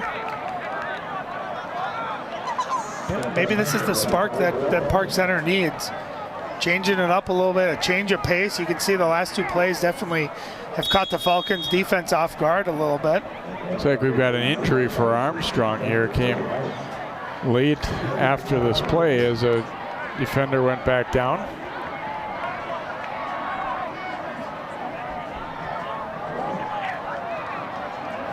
Let's go down to Allie. Yeah, guys, there are often players on a team who may not be the star of the team on the field, but they do make a really big difference off the field. And for Armstrong, that senior tight end, Armon Walker. Coach Nagin says Armon has worked his tail off to get on varsity this year. And while his 6'3", 238 stature can help on the field, he's often incredibly helpful off the field. Coach says Walker's just an unbelievable kid who volunteers for everything. If there's a camp on the weekend, he's the first one to say, "Which day do you want me, Coach?" He says, Nagin says that he's just such a hard worker and a big giver to the program. Coach says he just loves being a part of the team and represents the Falcon culture and program very well, which can sometimes be hard to do being a senior who's not playing the majority of the game. But that's one of those guys who's a great role model and a great one to have on the team. Thanks, Allie. And it's Kevin Hoskins who is shaken up, and he's had a heck of a first half here. They would hate to lose him. And I think in part, a little bit with Walker not always being in there has to do with formation too. They have a lot of formations that don't have a tight end, and that's the position he's playing. So he's earned playing time. It's just that they don't use a tight end all the time as well, but sounds like a great kid. Here's the handoff going to Scott. He is met by Francis, and he gets a little help from Dante Barnes, and they polish him off there. And it'll be a very minimal gain, maybe a yard at most. I'll tell you, the single-digit defensive players for Armstrong have been great all night long. You got Francis, Young, Barnes and Hoskins. Those 3 have just been all over the field. But, you know, to talk about Allie's point, you love to fill your program with good people and good kids. And obviously everyone wants to be a star. Everyone wants to play and be a part of it, but not everyone can. And you get guys that pout and become a cancer, and you get guys that just love being on the team and want to help their teammates and are great guys, and that's certainly the case with that story, and Walker certainly fits that bill. Here's the toss downfield, and this one is picked off by Cisse as it was Darren Dalton throwing it, and the interception made. Let's see if there's a flag. We do have a flag again.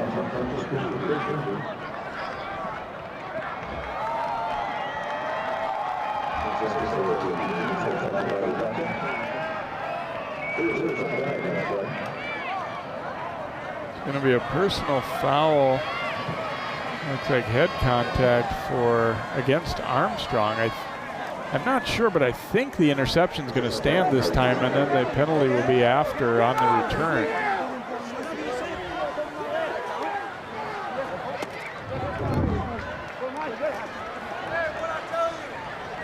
Park Center taking a shot down the field. I like the idea. Ball just a little bit underthrown.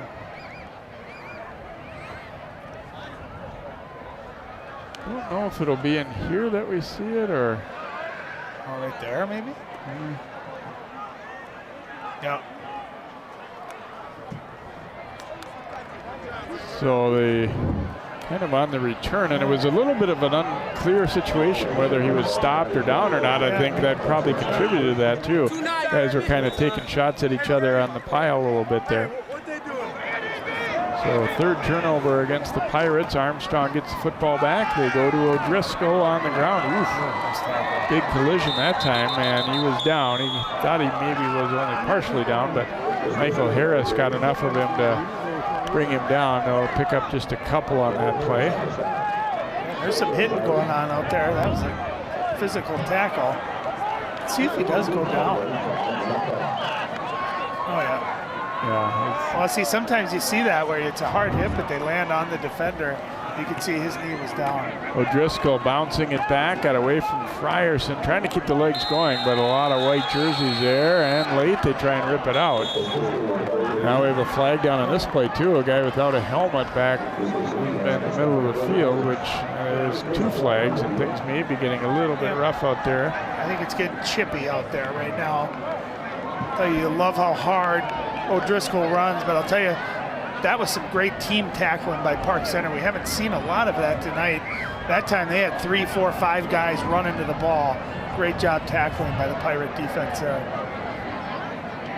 See if these will offset or if they're both on the defense. We get unsportsmanlike conduct against Park Center, and it appears that's the only penalty that they maybe both spotted the same thing, because there were two different flags.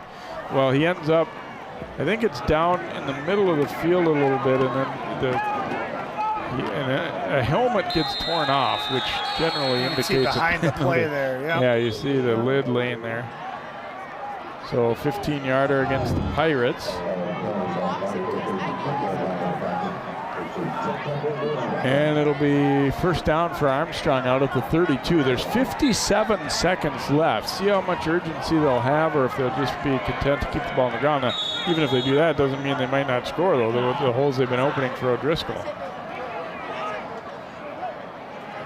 Right back looking to air it out. Throwing and finds Bowman out in the flat. Looked like he was pretty well covered initially, but they just got a strike thrown to him and able to complete it. And that'll be a 24-yard pickup and a first down for the Falcons. Well, Bowman did a great job, number one, in catching it. But watch him turn it upfield, and he came back to the middle and got some extra yards, but then able to get back out of bounds. Lucas Lee was there, but just couldn't quite make the play. And he gained 13 yards there of extra yardage after the catch. Right back, slinging it out to Bowman, and he will again jump out of bounds here to stop the clock. About a roughly 5-yard gainer there. A pretty easy throw for Breitbach there, and you can see how much cushion Park Center is giving these wide receivers. If I'm Park Center, I'm trying to bring some pressure, bring some, maybe a blitz, try to get some pressure on Armstrong, make Breitbach get rid of that ball before he wants to, and use those athletes that you have in the secondary to start going after the ball. Try to make a play on the ball. Yeah, they have all their timeouts remaining too if needed. Second down and 6. Breitbach, a little hitch. Ooh, he gets hit as he throws, and that'll fall short and incomplete. Heavy duty pressure put on him that time. I believe it was Hornsby who got there. And obviously, again, Breitbach coming back off that ACL. Fans kind of hold their breath a little bit for Armstrong when he takes a shot like that. No, and a great pass rush. Nice. That's exactly the kind of hit you want. And you can see what quarterback pressure does, right? You don't allow yourself to set your feet and plant, and it throws everything off. We've seen the Park Center quarterback, Marcus Freeman, under pressure all day long. Really one of the first times tonight that Breitbach has had that. Handoff up the middle to O'Driscoll, and they'll stop him well short of the first down. Ismail Conte on the stop for Park Center, and only about a yard or so on that gain. Quick timeout taken here, so 25 seconds to go in the half. Armstrong will be facing a 4th and about 6. But again, time-wise with the 2 timeouts, they've still got the possibility of getting down the field. Absolutely. I'd look for them to go through the air here, see if they can get Bowman the ball in kind of that flat area where he's proven very successful. Breitbach's been very accurate in that. Or, you know, the other option too is you look for almost a fake and go. You pump fake, try to get that defense to come up. Well, and I think that's what they're looking for on the play when Breitbach got hit. He just didn't end up having quite enough time to finish it off.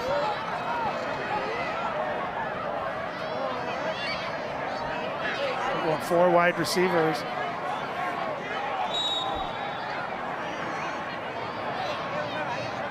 Breitbach looking left, throwing downfield, and he's got a man. Barrett with the catch. Keeps on going as they try and strip it away from him, and he'll be down to the 15-yard line. With a 24-yard gainer there for the Falcons. Well, Breitbach just has some great accuracy. That ball's hanging in the air, but look at between 3 defenders. Great route run at that time by Nick Barrett, and also a very accurate throw. Breitbach's got to get that up high enough to get it over the linebackers, but you don't want to have that ball sail where the safety or the cornerback can make a play on it. So very accurate ball. Nick Barrett just fighting for extra yards. They're able to gain an extra 5 or 6 yards after the catch. Well, spotted at the 17-yard line, a first down, another timeout taken, of course, by Armstrong here. And you got 1 left, so you got time here. You don't have to go to the end zone. Well, besides wanting more points here, it also is a great opportunity to give your team, you know, let's face it, you can do the 2-minute drill all day in practice, but it's not the same. There's John Licciardi, the defensive coordinator for Park Center, who was Brooklyn Center's head coach the past couple of years.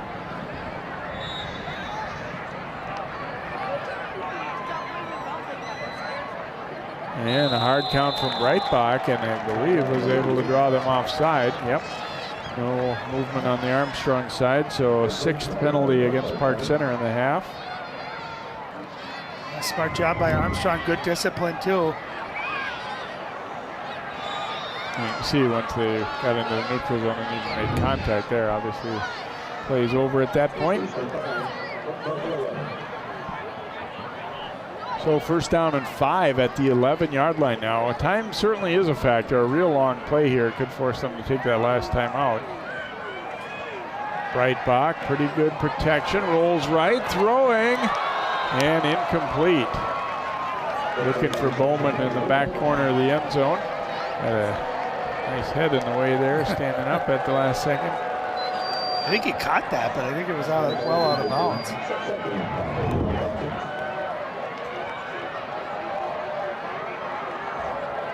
Another look. Oof. Oh, no, almost. Almost. Heck of an effort. That's a tough route to run, tough throw. Your quarterback, too, had a great effort. Breitbach here looking for the screen, completing it to College. Can he get in the end zone? He sure can. Park Center sent the house after Breitbach, and they had the right play call for that, as College will catch it and walk on in. College, his 2nd touchdown reception of the first half, 4 touchdown passes for Breitbach. We saw him try to run that wide receiver screen earlier in the half. That wasn't successful that time. You can see a lot of white jerseys, great pressure on the quarterback, but they had the right play called, and College with that big height, those long strides, able to get into the end zone almost untouched. And I'll tell you, those throws are a lot harder than they look. As a quarterback, you got to let that pressure come at you, and it's kind of a scary feeling knowing they're coming after you. You got to hold it long enough to set that play up. So excellent execution that time by the Falcons, and a great time management, great last minute there of the first half. So College, as Ryan said, 2nd touchdown reception of the night for Breitbach. It is touchdown pass number 4, and it's now 36-0 Falcons. He came into the game 2 weeks, with 5 touchdown passes, almost equaling his season total here in the first half. And there's some people that are going to say, well, why would you want to pass and score a touchdown like that before half? I'm not a believer in that, Jay. You guys work all week. Your starters do to be able to play in this kind of environment, this atmosphere. I think you have the right to play as hard as you want till halftime. And especially at this point in the game, to me, there's almost no such thing as running up the score in the first half. Exactly. I couldn't agree more. Bees will kick it off. This is where you can't let your guard down if you're Armstrong. Park Center very capable of a big play in the kicking game. Kick that ball short. Dalton on the return, trying to fight his way out of there, but Wyatt Knox hanging on in the half will come to an end. And I guess not totally unexpected based on the records and the results coming in. We see Armstrong building a big lead here at the halfway point. Well, it may not be done yet. The officials are meeting to discuss whether there's a penalty on this play. You'd think right now that they would just let it go to half, but it's not a sure thing. Didn't see a flag though. No, it was like they were reaching for it at the end of the play.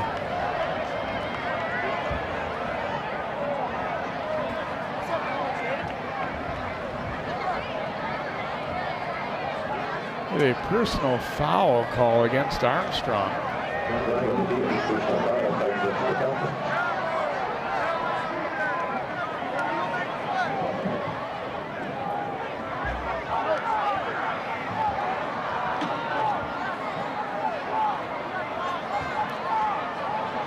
So more penalty yardage than both teams would like to see in this first half. But it looks as though it is still going to be the half. So I would assume that it would be assessed to start the third quarter.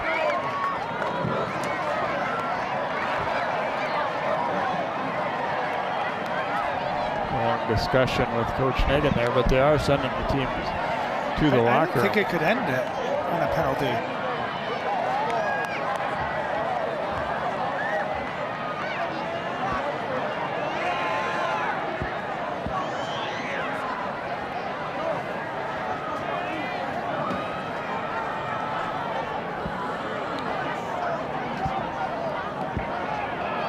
So the team's making their way off here, and we have reached halftime with a 36-0 advantage here for the Falcons.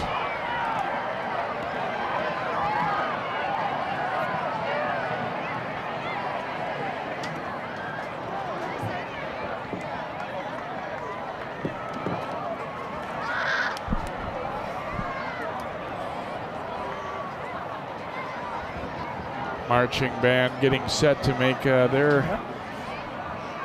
step onto the field here. That's a fun thing about high school sports, right? You get, yes, the big football game, but you got the whole school, the whole community. You got our youth kids here, you got the marching band. It brings the whole community together. So much fun.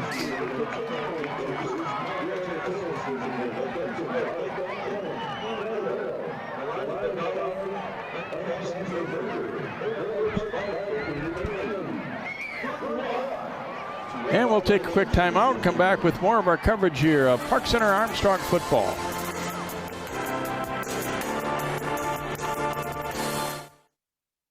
There was an old woman who lived in a shoe. She had so many children, she didn't know what to do.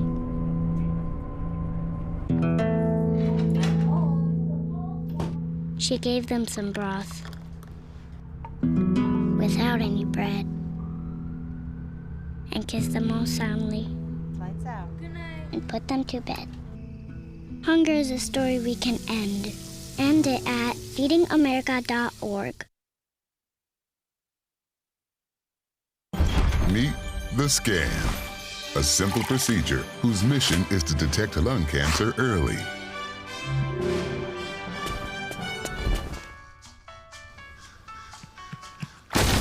I'm here to save you. But I feel fine. That's great, but you may still be at high risk for lung cancer. Oh man, that's a new fence. If you smoke, early detection could save your life. Learn more at savedbythescan.org.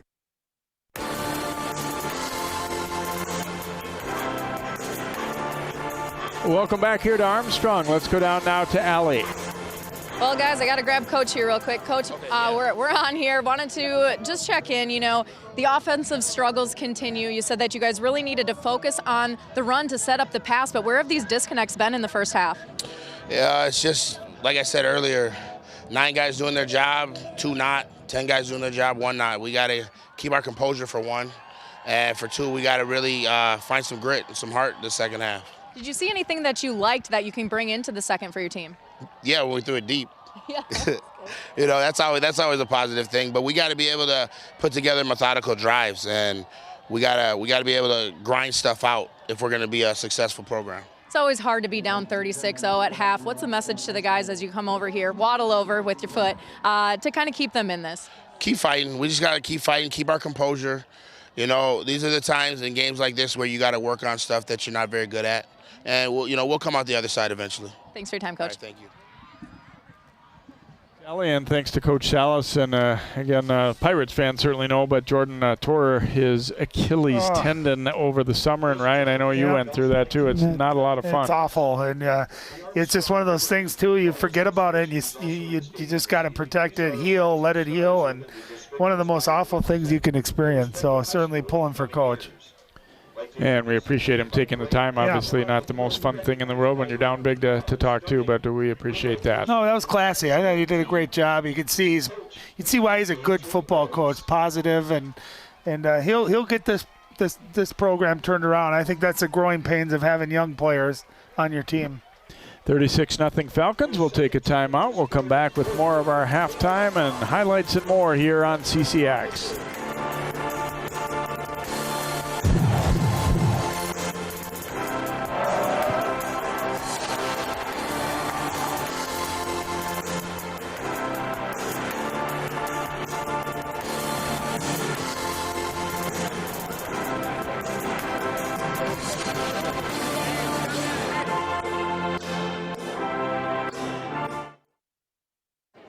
The black truck? Hey, Christina from accounting. Yeah, hi. Hey, I used to date a girl named Christina. Oh, really? Yeah, and then she dumped me for my best friend. You want to see some photos of them that I took? I don't. I thought we talked about this, buddy. Buzz and overshared again? Yeah. Yeah. I'm gonna call a car. That's a smart idea. So yeah, I know, that's why I did it. Hey, you're gonna get back to the top of the mountain. Does that mean I'm gonna get back with Christina? No. Oh. No. Operation Wonder Park is a go! There's nothing more powerful than imagination. Honey, have you seen my cell phone? But don't just imagine. My park came to life? Ooh, a plot twist. Use STEM to build. Create. She did it. And change the world. Who's with me? I'm more of a 2 feet on the ground kind of guy. It's gonna hurt tomorrow. If she can STEM, so can you. Find out more at She Can STEM.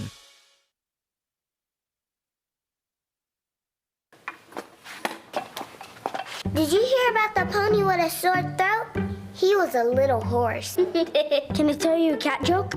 Just kidding. Why couldn't the Why was the basketball court all wet? Why? Because the players kept dribbling all over it. Where do cats go on vacation? New York.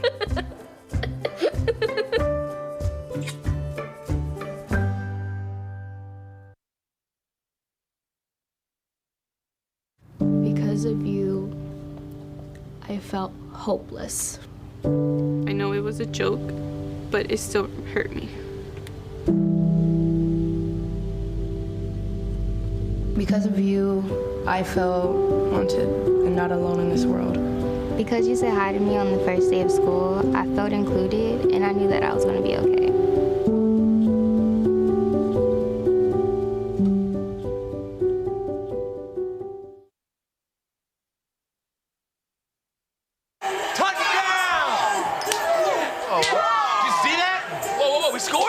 We're going to the playoffs. I can't believe I missed that. Every time I'm buzzed, I spend too much time on my phone. What? I should take your phone away. No. I'll call for a ride. Hey, why does my face look like that? I'm playing with these new face filters. Okay, you know what? Yep, that's mine. I'm gonna need that back. No. Kevin.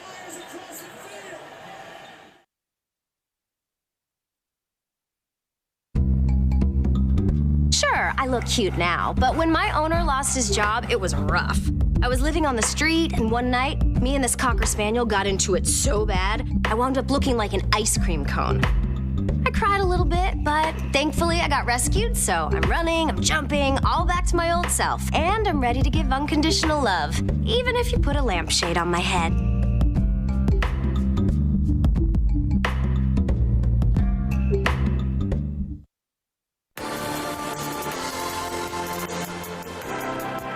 Welcome back here to Armstrong. Falcons trying to go to 3-0, and it's certainly looking like that's going to happen here. They're up 36-0 over Park Center at the half as we take a look at some first half highlights here. And they're able to force a fumble on the opening kickoff, ripping it away from Darren Dalton. Recovered there by Francis Cisse, and then Armstrong takes advantage. O'Driscoll had a huge first half on the ground and advancing this one down, and then it'll ultimately lead to a little play action. Roll right box, sneaking it into Ty Bowman, got the feet down. Nice catch early in the game, just about 2 minutes in. They went up 7-0. Freeman rolling out, juggling catch there by Dalton. They did have a little bit of success in the pass game. And then an interception there thrown by Breitbach, and a nice catch on the tip ball by Emmanuel Blaba. That was a nicely designed play. Screen. We talked about the pass rush of Armstrong. What do you do? Nice job. Great execution to Desmond Scott. And the throw back to Scott over the middle. So you can see at times Park Center move the ball, but just too many negative plays mixed in. And O'Driscoll, boy, he's had huge holes to run through, and he's run hard and run well. The first 4 drives, we saw a lot of running between the 20s and then finish off with passing touchdowns. That time, the second one for Bowman.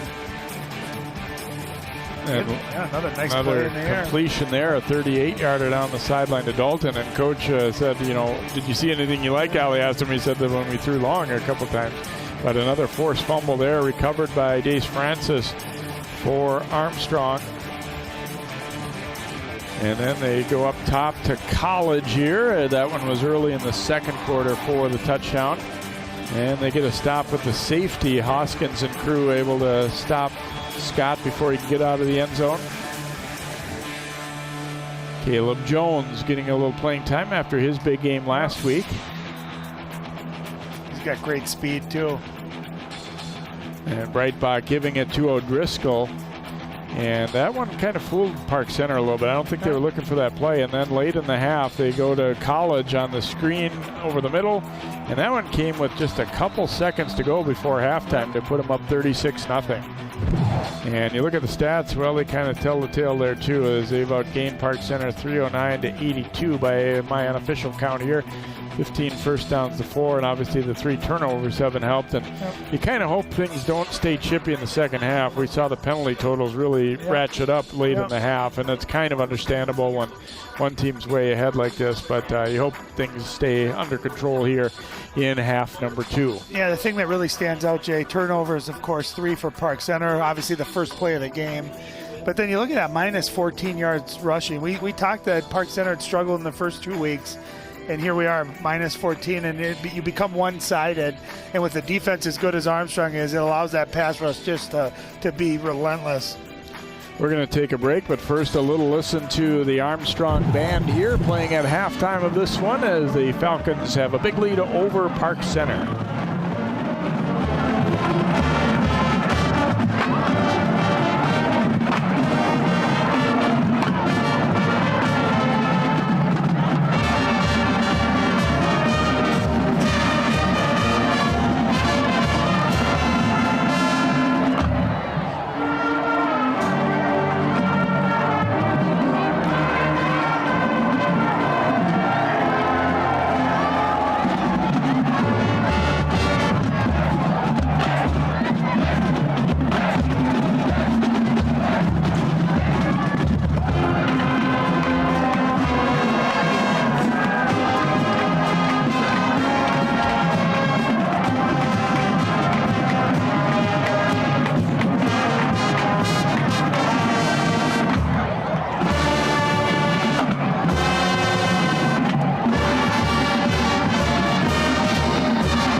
If you love them enough to suck the snot out of their nose at 4 a.m., then surely you'll check NHTSA.gov/the right seat to make sure they're in the right car seat.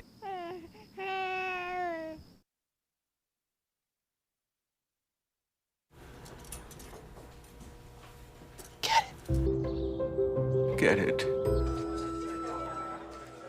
Get it. Get it.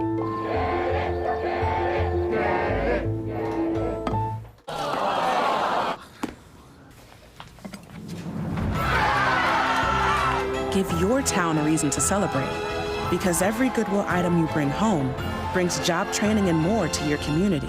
Goodwill. Bring good home.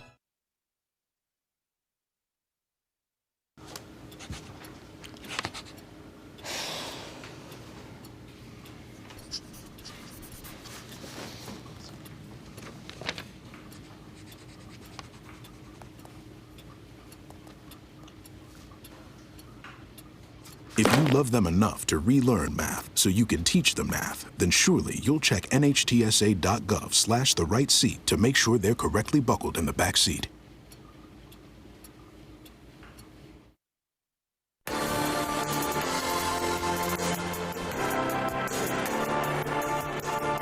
Welcome back here to Armstrong as the Falcons leading Park Center 36-0 at halftime here, week number 3 of the high school football season. And obviously, things starting to take shape a little bit when you talk about standings. And, it's interesting. Since we've gone to district football, I never really hear anybody talk about the regular season, like winning we used to be winning the conference title really meant something. You don't hear that much talk about it anymore. But Falcons have gotten off to this 2-0 start, and that's the other teams in their grouping. Coon Rapids they'll still have later in the season along with Irondale, and they've already defeated Hopkins and Spring Lake Park out of that group. And so it's a schedule that, Armstrong, I think, should have a decent shot at winning really all of those games within there. Absolutely. You look at Spring Lake Park usually as probably their biggest challenger. Coon Rapids has a nice team this year, but already beating Spring Lake Park, shutting them out the way they did, you got to figure they got the inside track on an undefeated regular season. And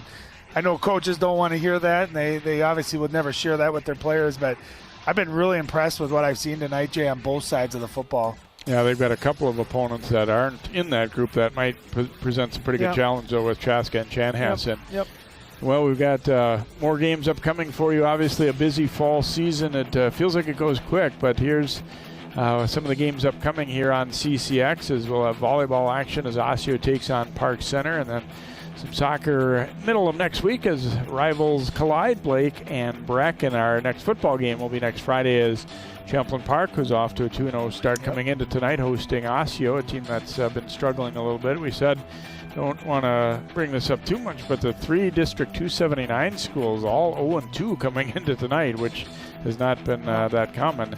And then we've got Benilde Volleyball hosting Mount Westonka on the 24th. Maple Grove is winning tonight over Edina. It was 14-7. So hopefully we get one of them to get a victory here tonight.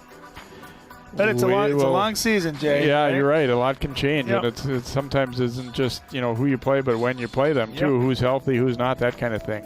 We'll take a time out here. We'll come back. We'll hear from Coach Negan in a moment, and then get into the second half of football. Armstrong up big over Park Center, 36-0.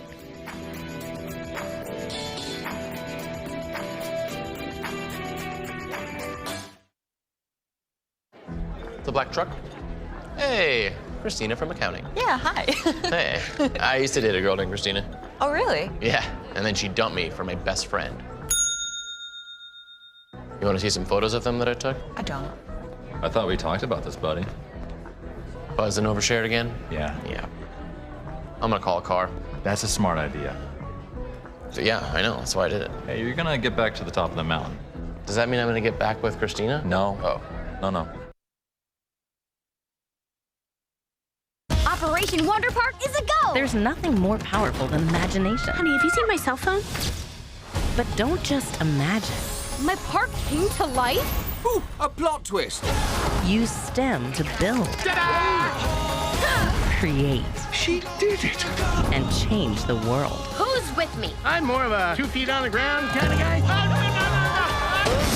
gonna hurt tomorrow. If she can stem, so can you. Find out more at She Can STEM.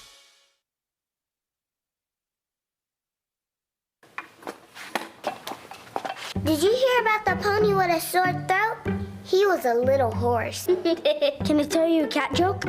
Just kidding. Why couldn't the Why was the basketball court all wet? Why? Because the players kept dribbling all over it. Where do cats go on vacation? New York.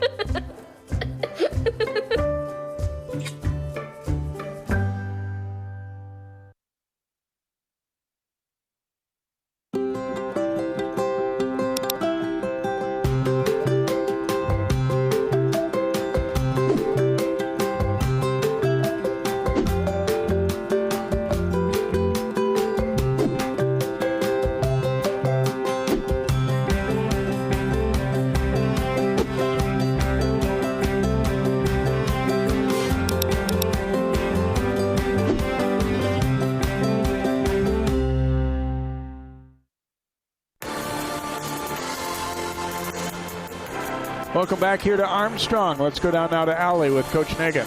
Coach, some big offensive production in that first half, but I saw you loving what you were seeing on defense and special teams. Yeah, we're doing a good job defensively in both sides of the ball in all facets. You know, the disappointing thing and the thing we got to get better at is composure. You know, the 15-yard penalties can't happen. They can't happen in big games, and so we got to get better there. You guys are feeling pretty sound offensively right now. It looks like anyway. Do you take this time to focus on details, the finer details, or do you keep the leash off and let these guys keep rolling? Yeah, we're gonna see how the game goes, you know, to start here. But you know, we're always working on the details. But the discipline is the big thing right now, and we got to get better at that. What's your best thing you've got going for you coming in the second half? We have some good football players. You do, Coach. Congrats. Thank you. Thanks, Allie, and thanks, Coach. And obviously, you don't want to get too far ahead. I mean, obviously, coaches never feel really comfortable, and I know I'm sure that was his message late in the half is, you know, just regardless of the circumstances, you can't be taking 15-yarders like that. And I think probably both teams said that, but, you know, it's more of a teaching point, I think, when you're the team that's way ahead right now. This isn't the time to gloat or, you know, you just got to act like you've been there before, as they say sometimes, right? The fun thing is coaches, you could be up 50-0. They'll find 2 or 3 things, you know, to keep preaching to your team. And that's what great coaches do. You're always trying to strive to get better. And I think, to be honest, for the rest of this game, Armstrong is their biggest opponent is going to be themselves. Can they mentally be sharp, and can they – there's some plays that maybe they've struggled with that they want to practice execution or formations or, you know, things like that. But my guess is you will probably see the starting offense for the opening series or 2 here, and then probably a chance to see some of the other players get an opportunity.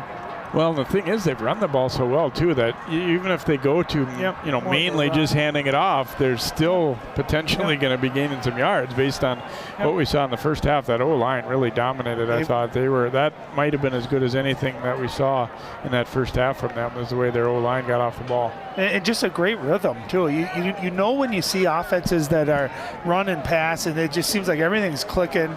An offensive coordinator's in a good rhythm because everything's working. You're in a favorable down and distance. That's what Armstrong really had that whole first half. The throws that they were looking for were wide open. They blocked extremely well. The running game was working. Just a nice mix and a nice balance.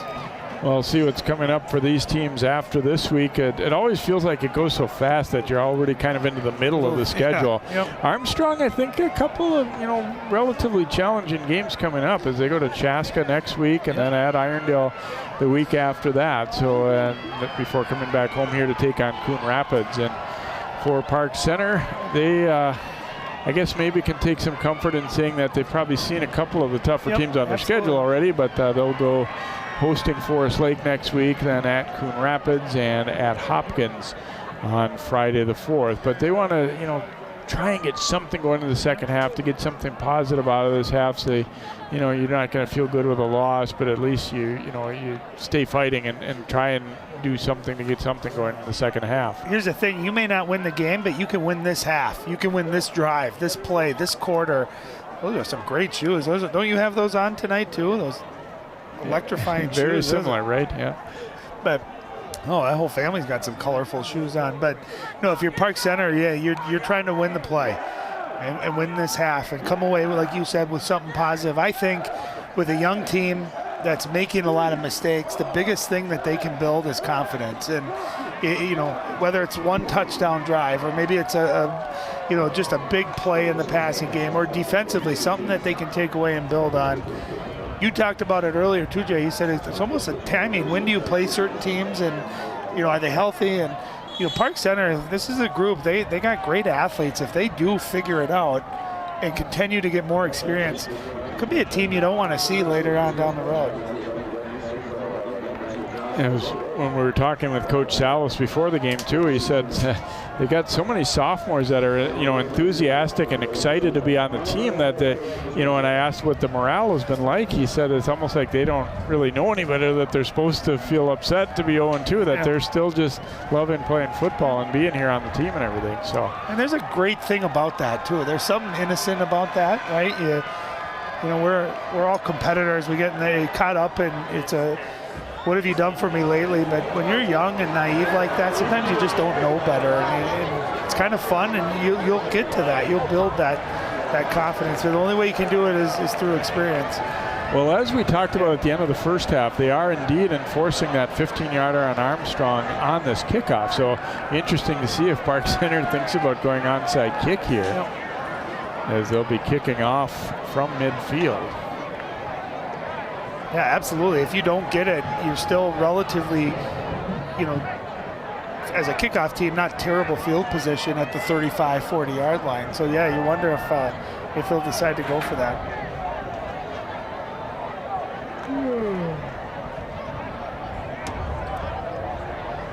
A kick actually from Armstrong's 45-yard line. And again, this they're explaining to Park Center where they need to be in terms of alignment.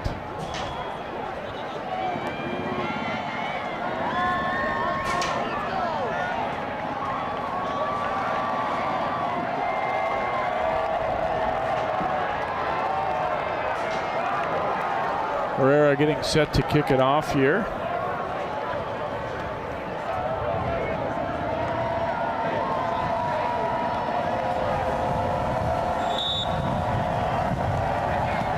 And instead he's going to boot it toward the sideline, fielded on a hop there by Sherwood, Lewis, and he will step out of bounds. And Armstrong gets the football first here. We do have a flag down on the play, way back over in the middle of the field. See what we've got for a call here.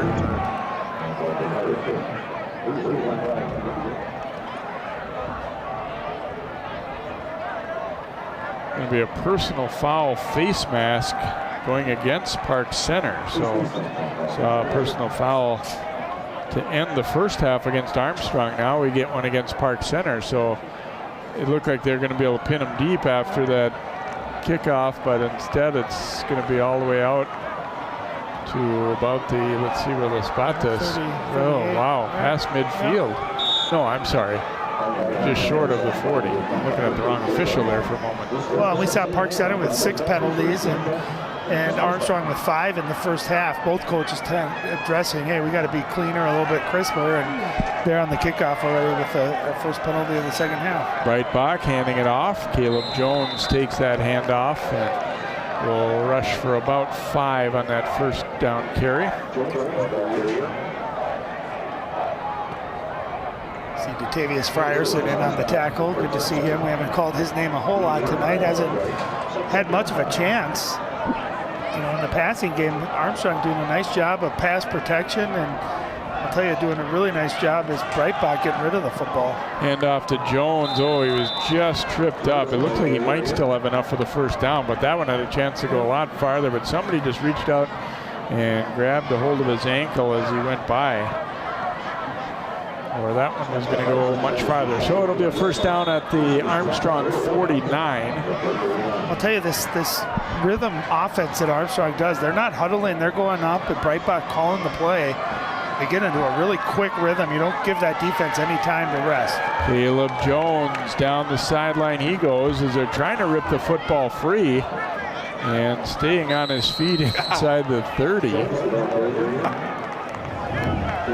He's 5'8", 150 pounds. See, he's got just great speed. Look at that nice cut, change of direction. But watch him carry about 4 or 5 of these white jerseys. He gets an extra 5-6 yards out of the play. It's still fighting for more. And then you get the big linemen coming down, trying to add their push to it as well. 23-yard gainer there. Handoff to Jones up the middle, and this time better defended as Garcia there along with Harris. Nice job by Harris and Garcia. Good tackling. Couple yard pickup for Caleb Jones right there.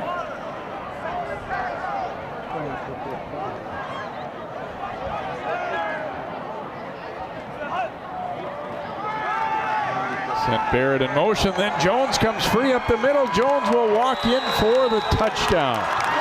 26-yard run, and Park Center's defenses didn't pursue especially well there, did they?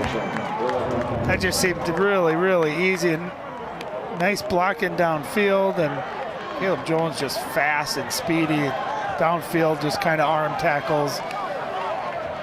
I'll tell you, that's what you wanted to see if you're Armstrong on their opening drive. They didn't pass it, they just pounded the rock. And I'll tell you, Caleb Jones got the ball every carry that time, and he showed on any other team he's probably the #1 back. But with Sean O'Driscoll here as well, you got a two-headed monster with some really good running backs. He's on for the extra point, and his kick is up, and it is good. So Armstrong's lead grows to 43-0 here early in the third quarter. You see Jones, oops, maybe the celebration was harder hit than he took. I was going to say, that might have been the best tackle he's been involved in. Osman there with the tackle. No, I know I'm gonna sound like a little bit of a worrywart, but I always kind of worry when the guys, you see them jump up together like that somebody's gonna land weird on their ankle or their knee. And every once in a while you do see it. I'm not against celebrating or having fun or anything like that, but it does kind of make you worry a little Jay, bit. my senior year at Eden Prairie, after we won our second prep bowl, we had a pep fest, and we did a hog pile. And all the players hog-piled on me, and I nearly died. I almost suffocated to death. I had to go by ambulance to the emergency room. So I'm with you. You see these celebrations, and anytime I see a hog pile, I get really nervous about it. But even things like that, you're right. You feel like you land on an ankle wrong, or any of those stuff. So no, I'm with you. But at the same time, that's part of the fun, obviously, of youth sports, especially nowadays, is celebrating with your teammates and guys practicing their celebrations. I wonder if they've forbidden Breitbach, though, from doing the run and jump into each other thing. He's just allowed to high-five and shake hands. B is again trying to pin him toward the sideline. This time it's going to go out of bounds, though. Happened to him once last week against Hopkins as well. I'll tell you, if you can successfully do that, where you do kick it and it stays in bounds, you really help your kickoff coverage, right? Because you have so much less of the field that you got to cover. But it's a tricky thing because you never know quite where the ball is going to bounce. And yeah, it was a real mixed bag for them against Hopkins last week because they tried to do that pretty much every time. I think 2 of them went out of bounds. One of them really pinned them because the ball just kind of died there along the sideline. But I kind of like to see teams not just serving it up get a speedy return guy with a lot of room to run. Yeah. I mean, to really put some thought into the kicking game beyond just, kick it as far as you can and we'll do what we can. Absolutely. And you see a lot of teams too nowadays just going with it on the ground, where they pound it on the ground. And Park Center is going to go under center with a fullback in front of Andrews now. 1st and 10 at the 35. They go with the toss out to Andrews. Francis giving chase, and Francis brings him down for a loss. And then a flag, though, at the end. Personal foul against the Falcons.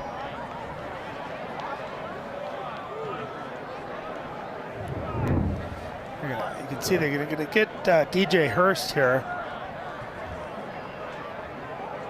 Oh, he piled on him a little bit late there. It was not a horse collar. We thought it might possibly be on Francis, but Hurst, when Andrews was already down, Hurst kind of rolled over him. Second personal foul on Hurst now. Once you kind of can forgive it, but when it happens again, you kind of say, geez, what did we talk about at halftime here? see Coach Nagan not thrilled with that as well. So out to the 46 now, first down for Park Center. What seemed to be a big loss instead turns into a first down. Ooh, the toss was behind Andrews. Here's Francis coming to get him again. And this time, no extra late hit.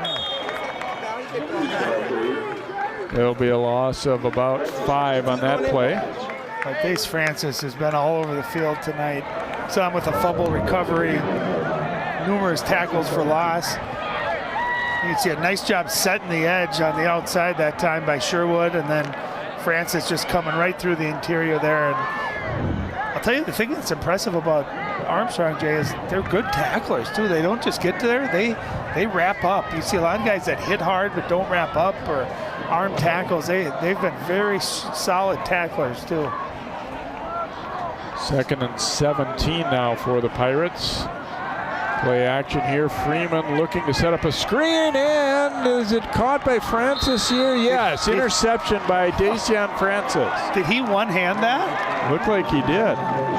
I'll tell you, that time, that screenplay, you could tell it was coming. It was telegraphed a little bit early that time by Marcus Freeman. And Francis that time read it. I want to see this grab. It looked like he one-handed it.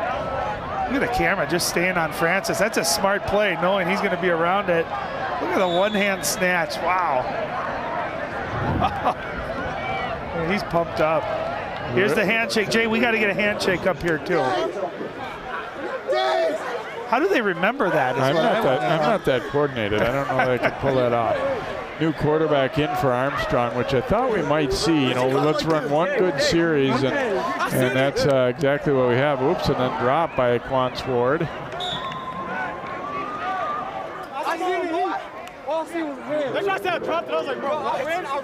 They're going to be a loss on that play. Oh, we got another handshake going. That's half the fun of high school football, though, talking about the play and getting excited with your teammates. Man, that's the 3rd different handshake we've seen. Allie, you're going to have to make sure to talk to him about those handshakes in the post game. Handoff going here to Christian Lee. Nice tackle. Wrapped up, brought down by Alibi. Yeah, Alibi did a great job that time. He's a defensive back, but coming up and playing the run and then making a sure-handed tackle. Christian Lee didn't get much of a chance there, but you can tell he's got some good speed to him as well.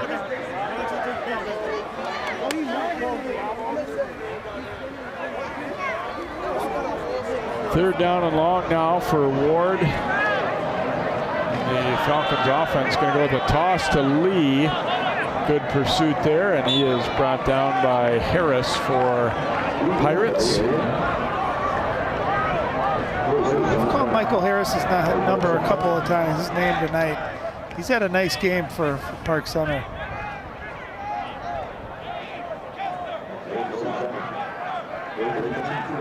Bees will come on to punt here for the Falcons. Drifting back deep for PC is Micah Hoban.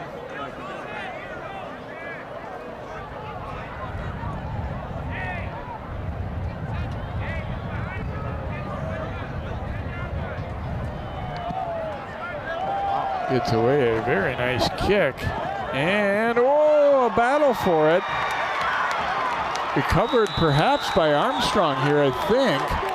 They cannot advance it, but it'll be, going to be Park Center football. I think the ruling is that Cisse was the first to touch it. It was not the receiver, return man that touched it first, and obviously then they can't recover it in that situation. It looked like Hoban was trying to. Oh, yeah, he sure was. I think it is the right call, though. Yeah. Oh, Park Center dodging one there. Yeah.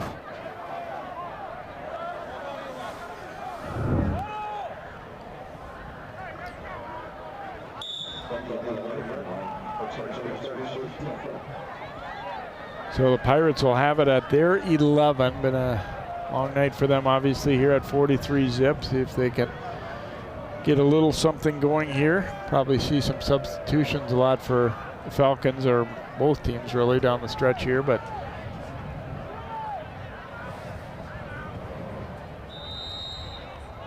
Timeout, Park Center. And they only had 10 guys on the field. You know, those are the little details, right, that'll drive a coach nuts. Knowing when you should be out there, and it can get a little dicey when you are subbing some of your starters in and out, so you're not quite sure, but that's where you got to be prepared during the punt, getting your offensive unit ready, everyone knowing what position they're going to be in. So that's the constant teaching that you're doing, even in a game like this when you're down 43-0. Looks like Armstrong actually took that timeout apparently.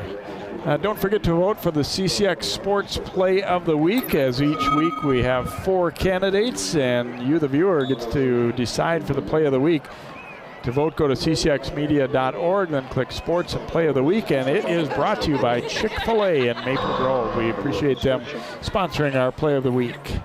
You know, last week we talked about that, and I actually went to Chick-fil-A Saturday morning for breakfast. I was thinking about Chick-fil-A all night long. Love that place.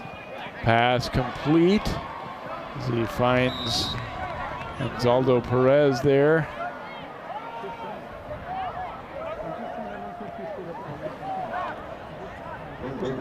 Let's just see if Park Center can't string together here some positive plays, drive down the field. Everyone feels better when you can get a score up, right? You don't want to be shut out. Let's see if they can march down the field and put a touchdown up. 2nd and 3 after that completion.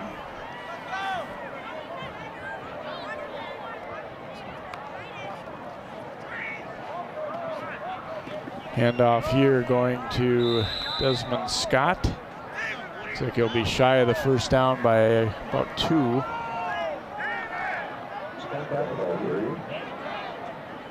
Or will he? Nope. First down was granted there. So first down for the Pirates.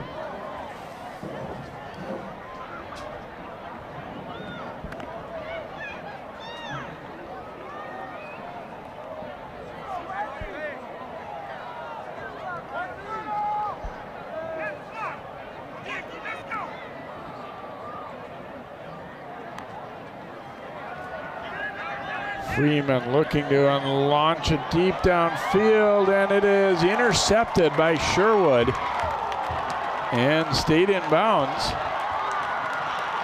Sherwood brought down at the 50. Well, we saw Sherwood get an interception in the first half that was negated by roughing the passer. That time he made sure he held on to it, and you could tell he was very excited about the return possibility. He turned into an offensive player immediately.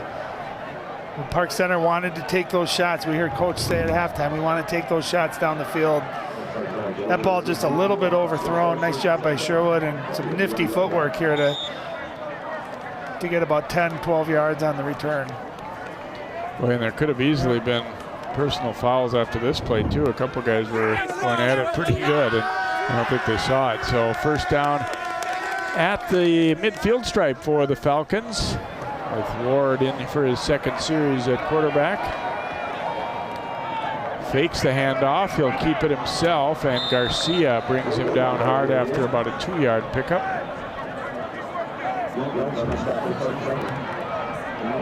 And get the feeling now that probably both teams would just assume the clock. I mean, we will, with this score, get to running time in the 4th quarter if it stays as is here.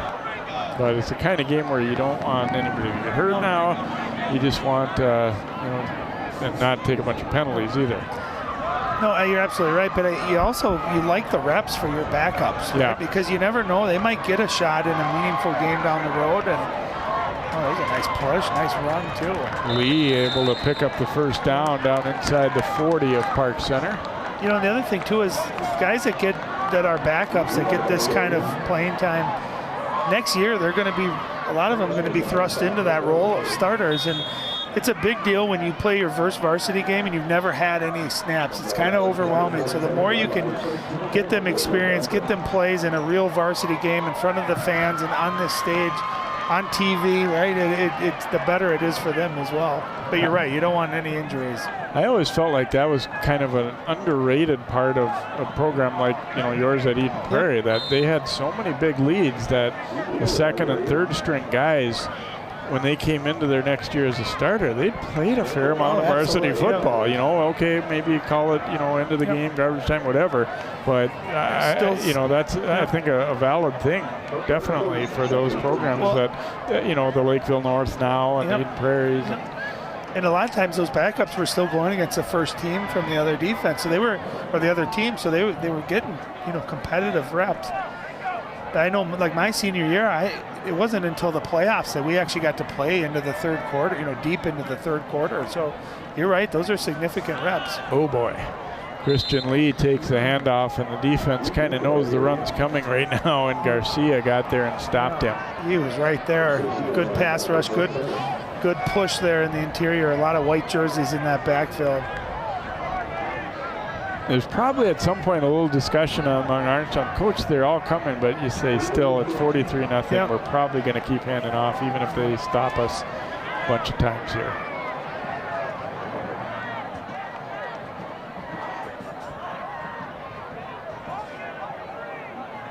Ward looking to the bench. They're changing things up. The lefty will throw, and it is incomplete as he looked for Sam Stanislavski there. Yeah, Ward, I wasn't sure he was left-handed, but yeah, left-handed. Had a nice alley there, the ball just a little bit underthrown.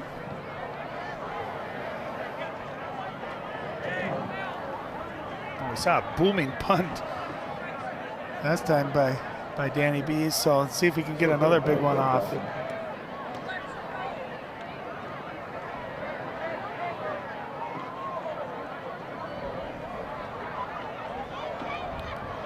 Blay waiting back deep. I'm not sure if Armstrong has enough players out there. I don't think they do.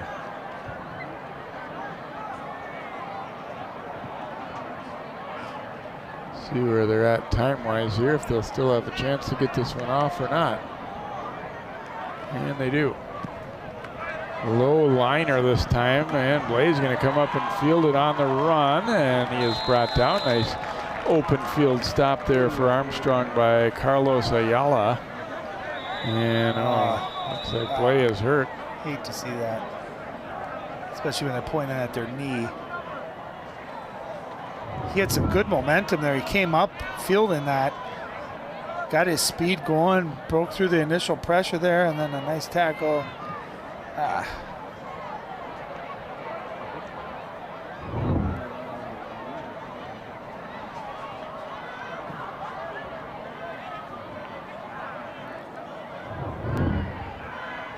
See if we can see if it's his knee getting twisted or hitting the ground, or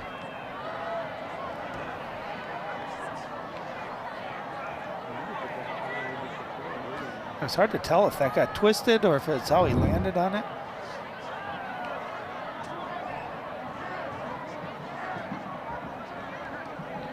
well, you see Jordan Salas making his way out there, and Ali has more on Jordan.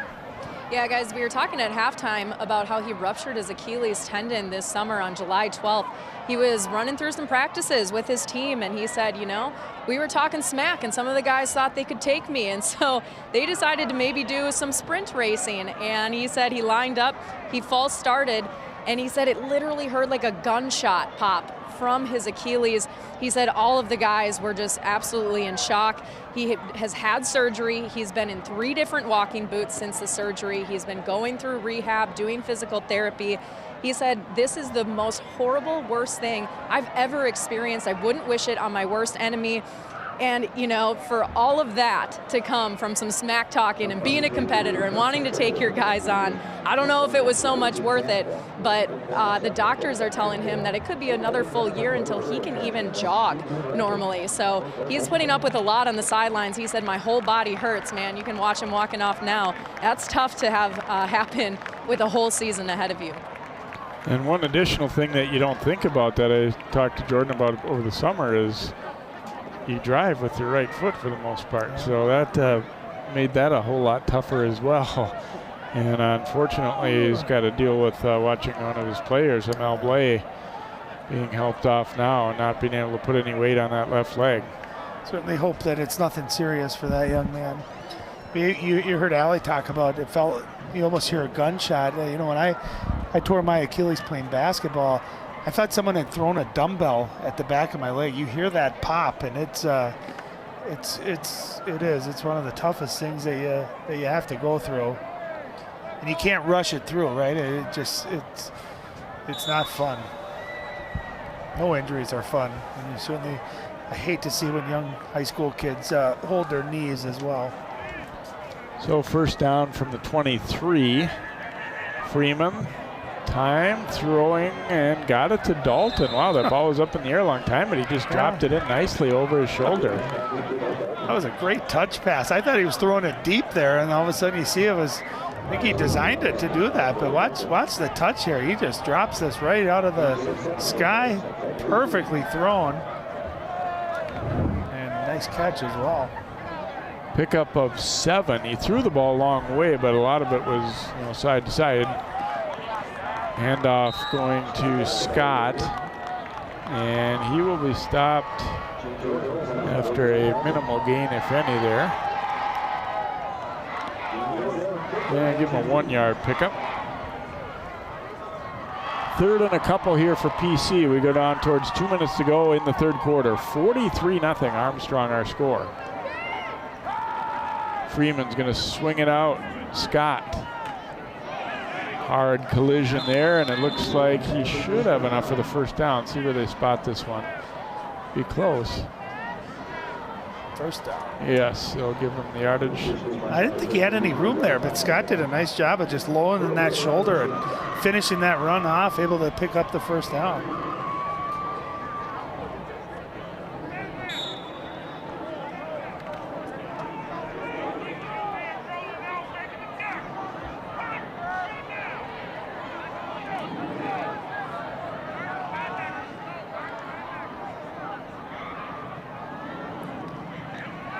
Freeman's going to hand it off here to Scott. And nice open field stop coming up to get him there was Noah Wiesjohn. I'll tell you, if Wiesjohn doesn't make that tackle, that goes for quite a bit of yards. Nice job by Desmond Scott there, changing direction, getting to the outside. And Wiesjohn does a nice job coming up from that defensive back there and making the tackle. 2nd and 4 after that 6-yard gain. Back to the ground to Scott, and same result, same tackler as well. No, that was not the same play again, but almost a carbon copy. This one will give him enough for the first down, though. Park Center getting some positive running plays here in the second half. You know, and you could say, well, it's not against the first team defense of Armstrong, so what? It's repetitions, running the ball against an opponent, seeing positive things happen. That's a good thing. Gonna go back to Scott on the ground, broke through an arm tackle there, and down the sideline he kept going. Let's see, this might be another first down, it looks like. Give him about 11 more on that carry. Didn't look like he had much room over there, did it? But he kept tiptoeing that sideline. And he's 5'10", 190. He's a well-built running back.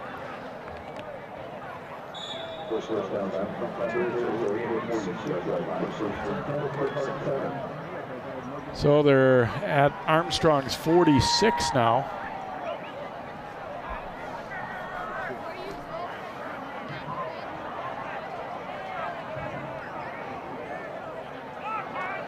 Andrews coming in motion. They'll give it to him on that sweep. Whoa. Whoa, and a crushing block there. Wow. Is that Dalton on the crack block there? You're going to see it here to the left of our screen, right? Might have a penalty call here for a blindside block, yes. We do indeed see that one is penalized. Years ago, that would have been a great hit. Now it's not allowed. And Armstrong had one against them last week, similar on that punt return by Bowman. That was taken back, so. I'll tell you, I've seen a little bit of different play calling, though, for Park Center. They run that jet sweep for Raymond Andrews. He's got great speed, and You can see that crack block. So what a crack block is, when that wide receiver plays coming to the outside, he's coming back to the inside. You see it a lot in the NFL.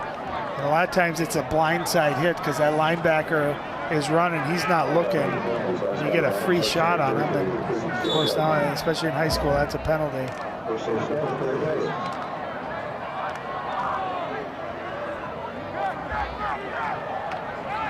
Freeman rolling to the right, throwing. Nice catch as Dalton reaching down around his ankles to grab that one. Darren Dalton's 6'4". He had to bend way down there, and that's not easy to do. Keep your momentum's carrying you out of bounds to that sideline, able to go down and grab it. Nice catch. Nice throw-in catch. 2nd and long here for the Pirates. Freeman under some pressure, and he's going to be sacked. Wrapped up by a couple of Falcons as Christian Drinkwine was there along with Mac Olson.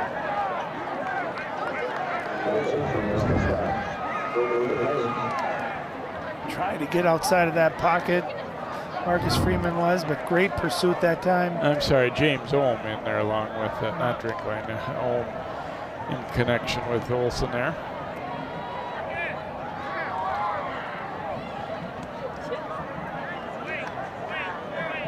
Center going to be content here, running out the last few seconds of the 4th quarter.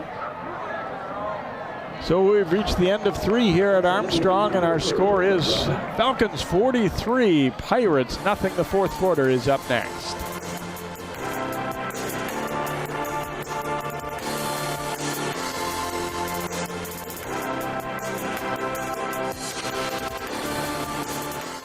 CCX Media is the first place you go for local news and sports. But did you know you can sign up for those stories to go straight to your inbox on our website? Simply go to ccxmedia.org. Click on the subscribe button, and from there choose which notifications you want to receive. Then we'll send your favorite CCX Media news, sports, and city events straight to your inbox. Sign up now at ccxmedia.org.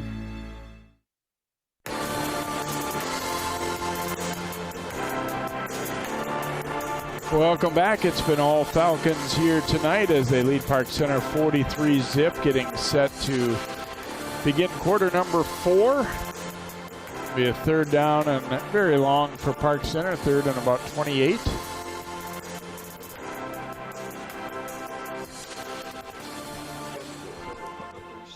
Well, that young man right there, we highlighted him in the pregame, and Francis, he certainly lived up to the billing. He was all over the football field tonight. Freeman, a deep drop, now steps up under some pressure and has to get rid of it and throws it out of bounds, so bring up a 4th down. One of the other things, too, that Freeman will learn as he gets more experience, do you notice, Jay, when he steps up, it almost goes right into the pressure? And part of that's just experience and knowing where that feeling where that pass rush is coming from. He was going to learn how to step up into the pocket, avoid that pass rush. He's got a nice arm, made a couple of really nice throws here tonight. Some excellent touch as well. Clock continues to run with this margin. Tau is on to punt for Park Center.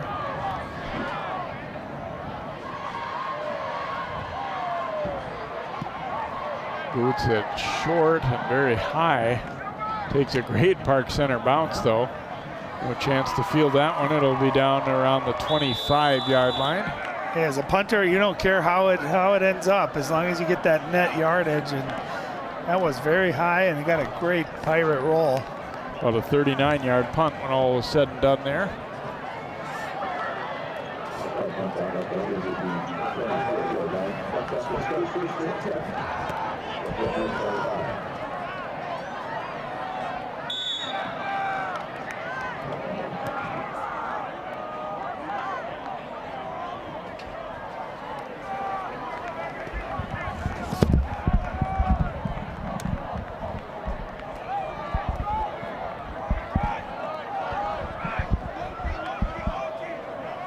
Ward and Lee in the backfield again here for Armstrong.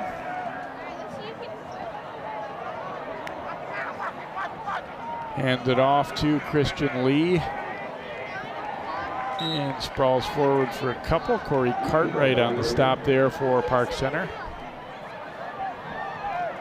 Yeah, nice tackle by Cartwright that time. He got squared up, but good wrap up. Lee picks up 4 on that carry. You know, and if you are Christian Lee and Quantz Ward right now, you want to get in that end zone, because you know what, that after game hangout, wherever that might be, you want to be able to walk in and tell everyone you got into the end zone. Ward flipping it out in the flat, juggled and caught. And a nice run there by James Higgins and then Harris rides him down. I tell you, that was a great ball fake. Yeah, he had me faked out there and got it out there. Nice completion for a big gain. But how about Michael Harris, number 53? He's the defensive end, playing the run and then chases down the wide receiver down the field with that tackle. He has been a bright spot tonight for the Pirate defense. There's no question about it.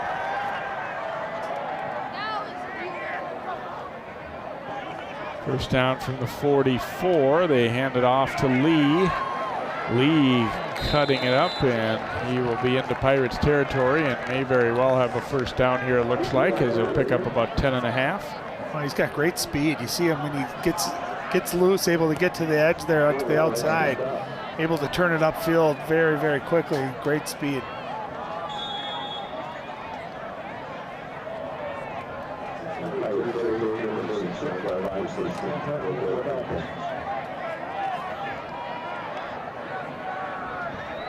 So first down at the 46 of Park Center.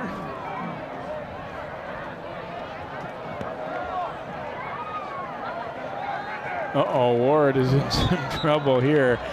Frierson arriving, and right behind him was Davis. And I think Ward did the right thing there by just saying, you know what, I'm going to have to just get down on the turf. Well, and by going down, too, he avoided a big hit, too. So smart play, heads-up play.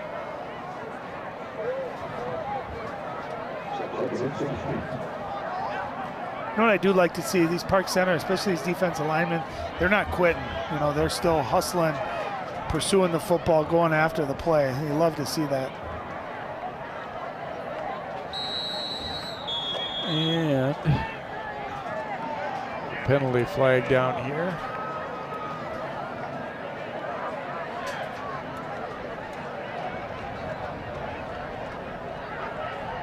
Offside against Park Center.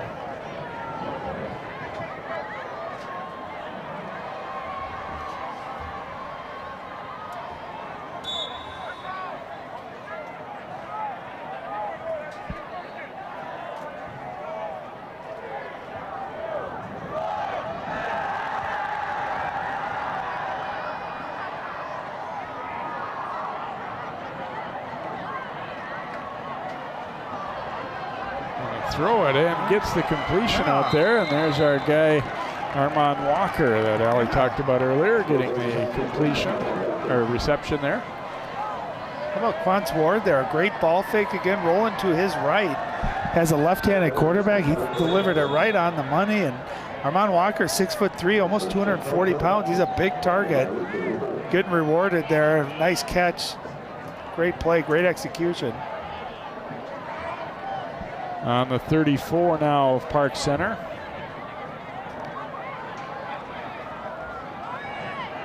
Ward on the keeper, and he will have a nice gainer. The ball was already down there as he kind of set it down, and he will pick up another first down.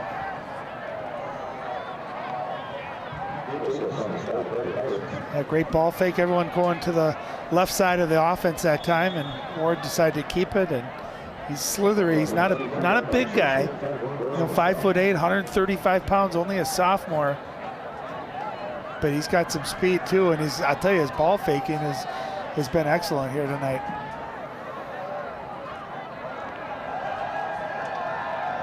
Ward gonna flip it out again to Walker in the flat, and Walker down near the 10-yard line. Well, I love what they're doing too. Quantz Ward, they're giving him some easy throws. He's got that great play action, but watch him throw open. the receiver right there before he actually looks. Before Walker turns around, that ball's in the air. And again, an accurate throw and a nice job by Walker, catching it, turning it upfield. Another first down. You can see a nice rhythm here for this Armstrong offense. 1st and 10 at the 11-yard line. So they can get a first down without scoring here. As you see the stick still up. Handoff goes to Lee, makes a cut. Now tries to bounce it back outside and just tripped up. Getting his fingers on him was Jonathan Young. Nice job by Young. He saved a touchdown on that play. Christian Lee had to work for that, didn't he? That's a lot of running and cutting there for a 5-yard gain, but he's got that great speed. Change of direction, too. You can see he wanted that touchdown. Got a big smile on his face. I think Falcons want to get him a touchdown, too, and he knew he was a shoestring away from getting into the end zone. Got an injured Pirate down on the field. I think it might be a cramps situation, perhaps. Is that Frierson? I believe it may be.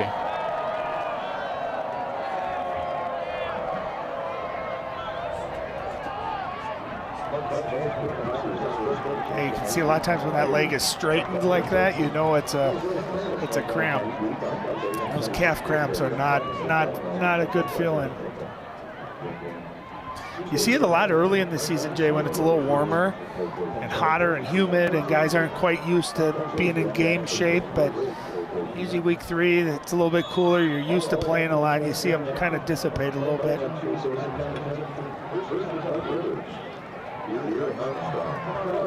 Second and 6 here for the Falcons. Ward fakes the handoff. He will tuck it up and bounce down to about the 5. Michael Harris on another tackle. I'll tell you, we don't keep official stats for tackles, but I think Michael Harris has got about 12 to 14 tackles here tonight. He's still playing hard, chasing that ball down. 3rd down and 4 coming up here for Armstrong as we get to the halfway point of the 4th quarter. Ward back to Lee. Whoa, that one had no shot as he is dumped immediately by Garcia. And now Lee's a little shaken. You can tell, we talked about Manny Garcia, and we said he's a great tackler. Look at that form. Did you see how low he was, wrapped up both arms? That's how you tackle. So they push him back to about a 4th and 9 here for Armstrong.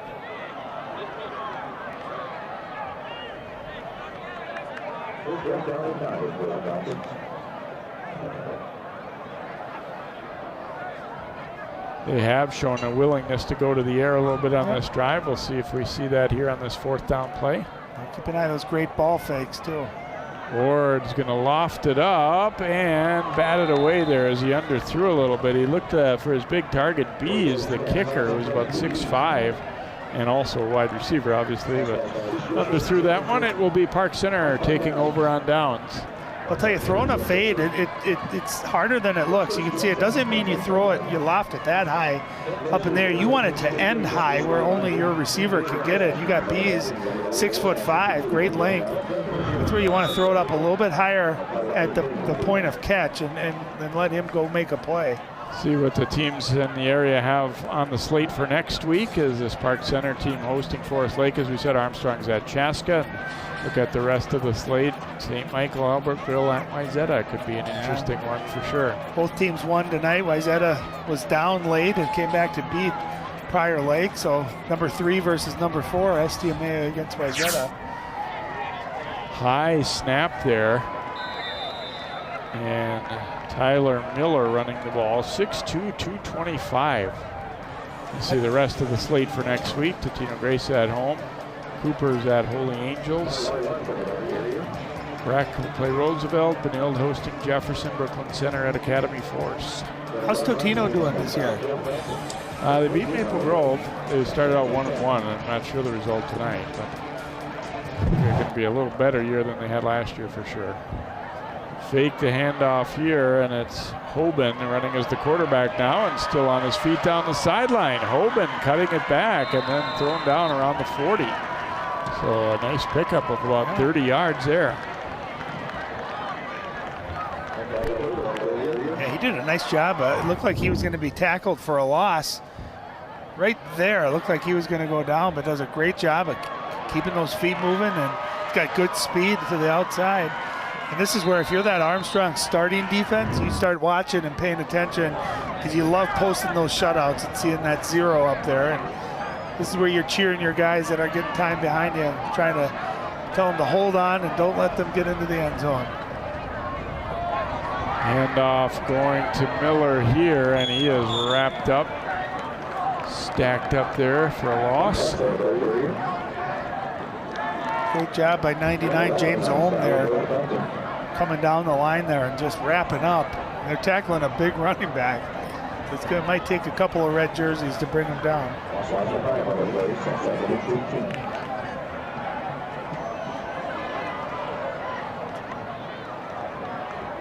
So second and about 15 as we tick down toward 3 minutes to go here in this one, and a 43-0 big time lead for Armstrong. They pretty much had this one at halftime and then came out, drove it down, and scored to start the third quarter. High snap there, Hoban in some trouble, trying to get away, and now throws the ball.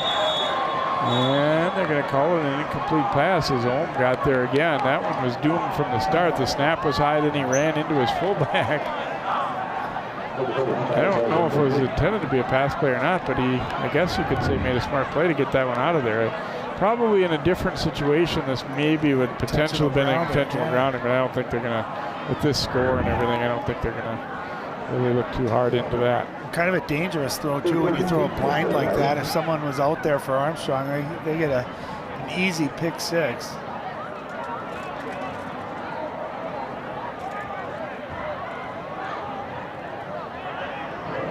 Third and long now for Hoban and the Pirates offense. Gonna tuck this one and go. Stays in bounds. Wow, he shrugged off a tackler and got at least 5 more yards, and it looked like he might. He's a crafty runner, isn't it? I've seen him have a couple of nice runs where it looks like he's going to be tackled by a group of Armstrong defenders and somehow able to wiggle out of there and get a lot of positive yards out of it.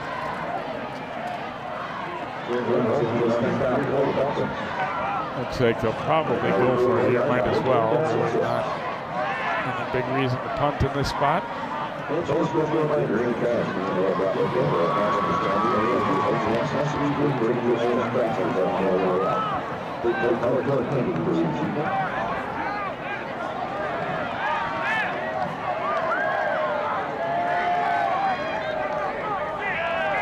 So 4th and 6 here for Park Center.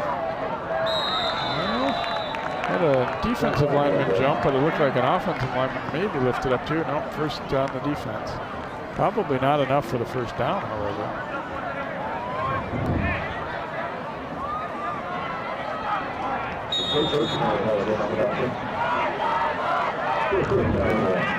So it'll be 4th and 1 here for Park Center.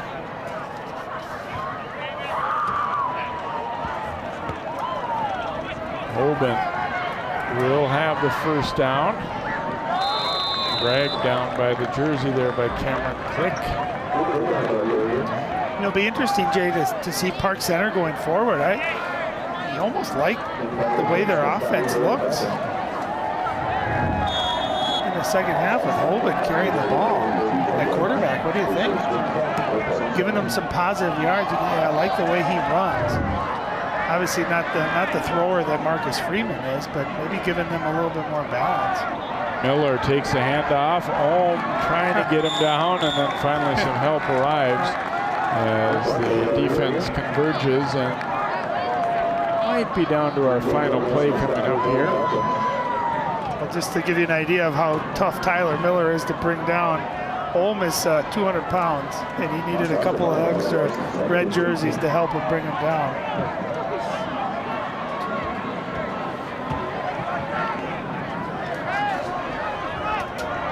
So another dominant performance for Armstrong, 3 for 3 in that regard this year. I definitely leave thinking Armstrong is a real deal. Of course, down in Class 5A this year, it's going to give him, I think, an excellent chance to make noise later in the year and in the postseason as well. Dominating performance tonight. A 5-yard penalty here against Park Center. And they're going to wind the clock, so that will do it for the game, as the Falcons will wrap up a 43-0 win. So look at college, had 2 nice touchdown grabs in the first half. So a strong performance on both sides of the ball for Jack Nagan's Falcons. We'll take a quick break and we will come back and wrap up our coverage here at Armstrong High School. Your final 43-0 Armstrong.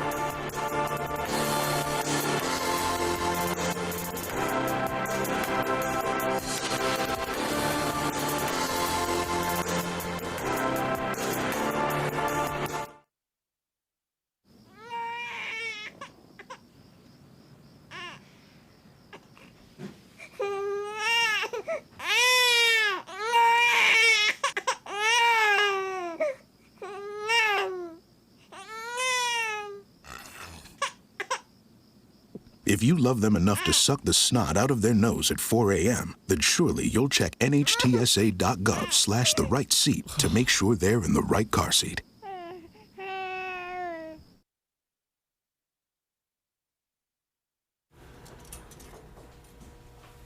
Get it. Get it. Get it.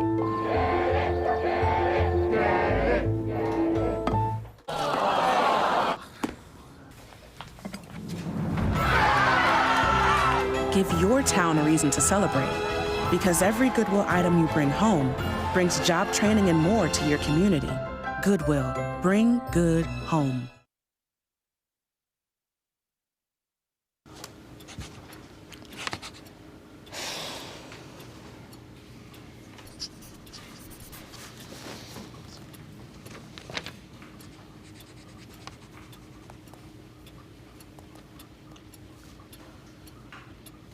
If you love them enough to relearn math so you can teach them math, then surely you'll check NHTSA.gov/the right seat to make sure they're correctly buckled in the back seat.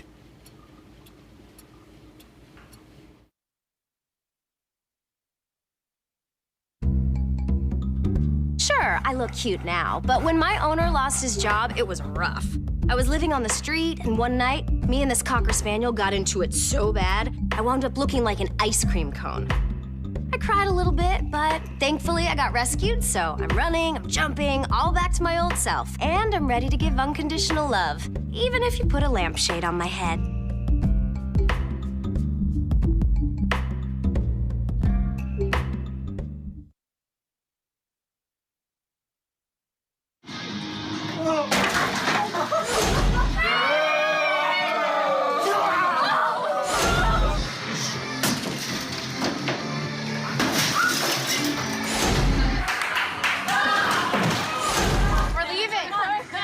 Most party fouls are pretty dumb.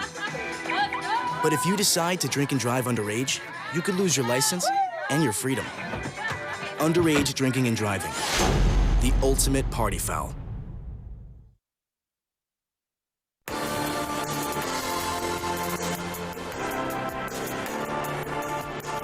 And welcome back here to Armstrong High School as the Falcons take care of business here tonight and pick up their 3rd straight victory. And we said really 3rd straight lopsided victory to begin the season as well. And beating Spring Lake Park and then Hopkins, and then also tonight taking care of Park Center. Pirates having a tough start to this 2019 season, no doubt about that, but they got some time to try and bounce back. And Armstrong, meanwhile, an experienced group, and they're certainly looking like they could be a team that has a good chance to contend to reach the state playoffs this year. And as we said, especially now that they are in Class 5A.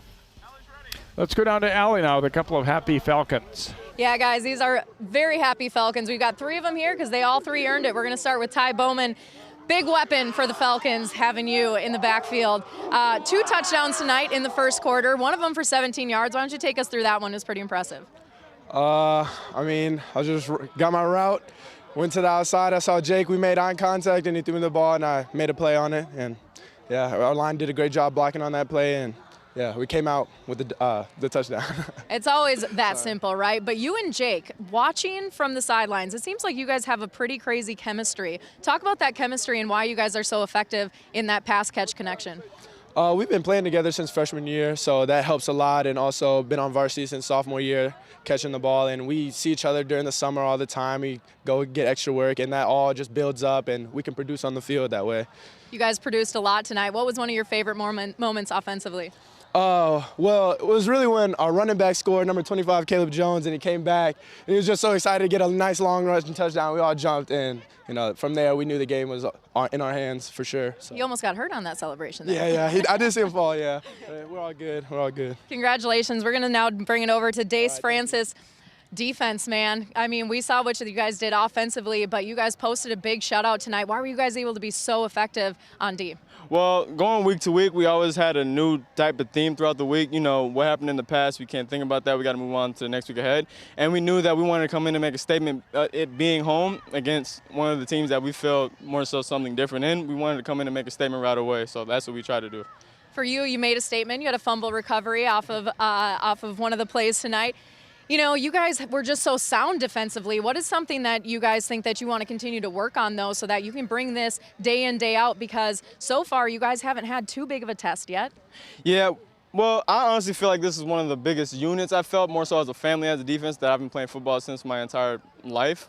And so I feel like if we can just keep grinding and keep staying focused on the goal ahead and just keep taking it week by week, then we should be fine going through the season. And what about these handshakes? It looks like you guys have a lot of preparation and practice with these. How much goes into that, and how much fun are you guys having out there? We're family. So, we want to have a little fun every now and then, because this is what this sport is. You're not having fun, you're not doing it right, So it's just what we do for fun as a family, keeping it like my brothers. Congratulations on your second shutout of the season. We're going to take it to the man flying it through the air.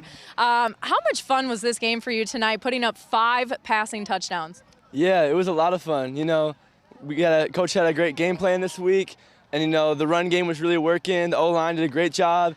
My running back, Sean Driscoll, was really hitting the holes. He was really moving the ball up and down the field. So that was nice. And then when we get in the red zone or closer to the touchdown, they would bring a lot of players in the box. So then that really opened up the passing game. Dace was talking about you guys making a statement. This is your first year in 5A. You guys come out, you have scored 102 points in just 3 games. What kind of a statement are you guys trying to make in this new class? Yeah, we're just trying to show teams that we think we're one of the best teams in 5A, and we have the defense. They're doing a great job, like shutting teams out and holding them to almost no points every game. And our offense, we have a lot of weapons. We have a great O-line, running backs, and we have a lot of weapons on the receivers. You guys have a lot of the season left, but what do you want teams to know to be worried about when they come to play the Armstrong Falcons? Yeah, they just got to know that we're going to play our hardest, and it's going to be a tough game, and it's going to be hard to stop us because we have the running game, the passing game, and we're gonna play really hard. Go ice that shoulder, Jake. Thank you.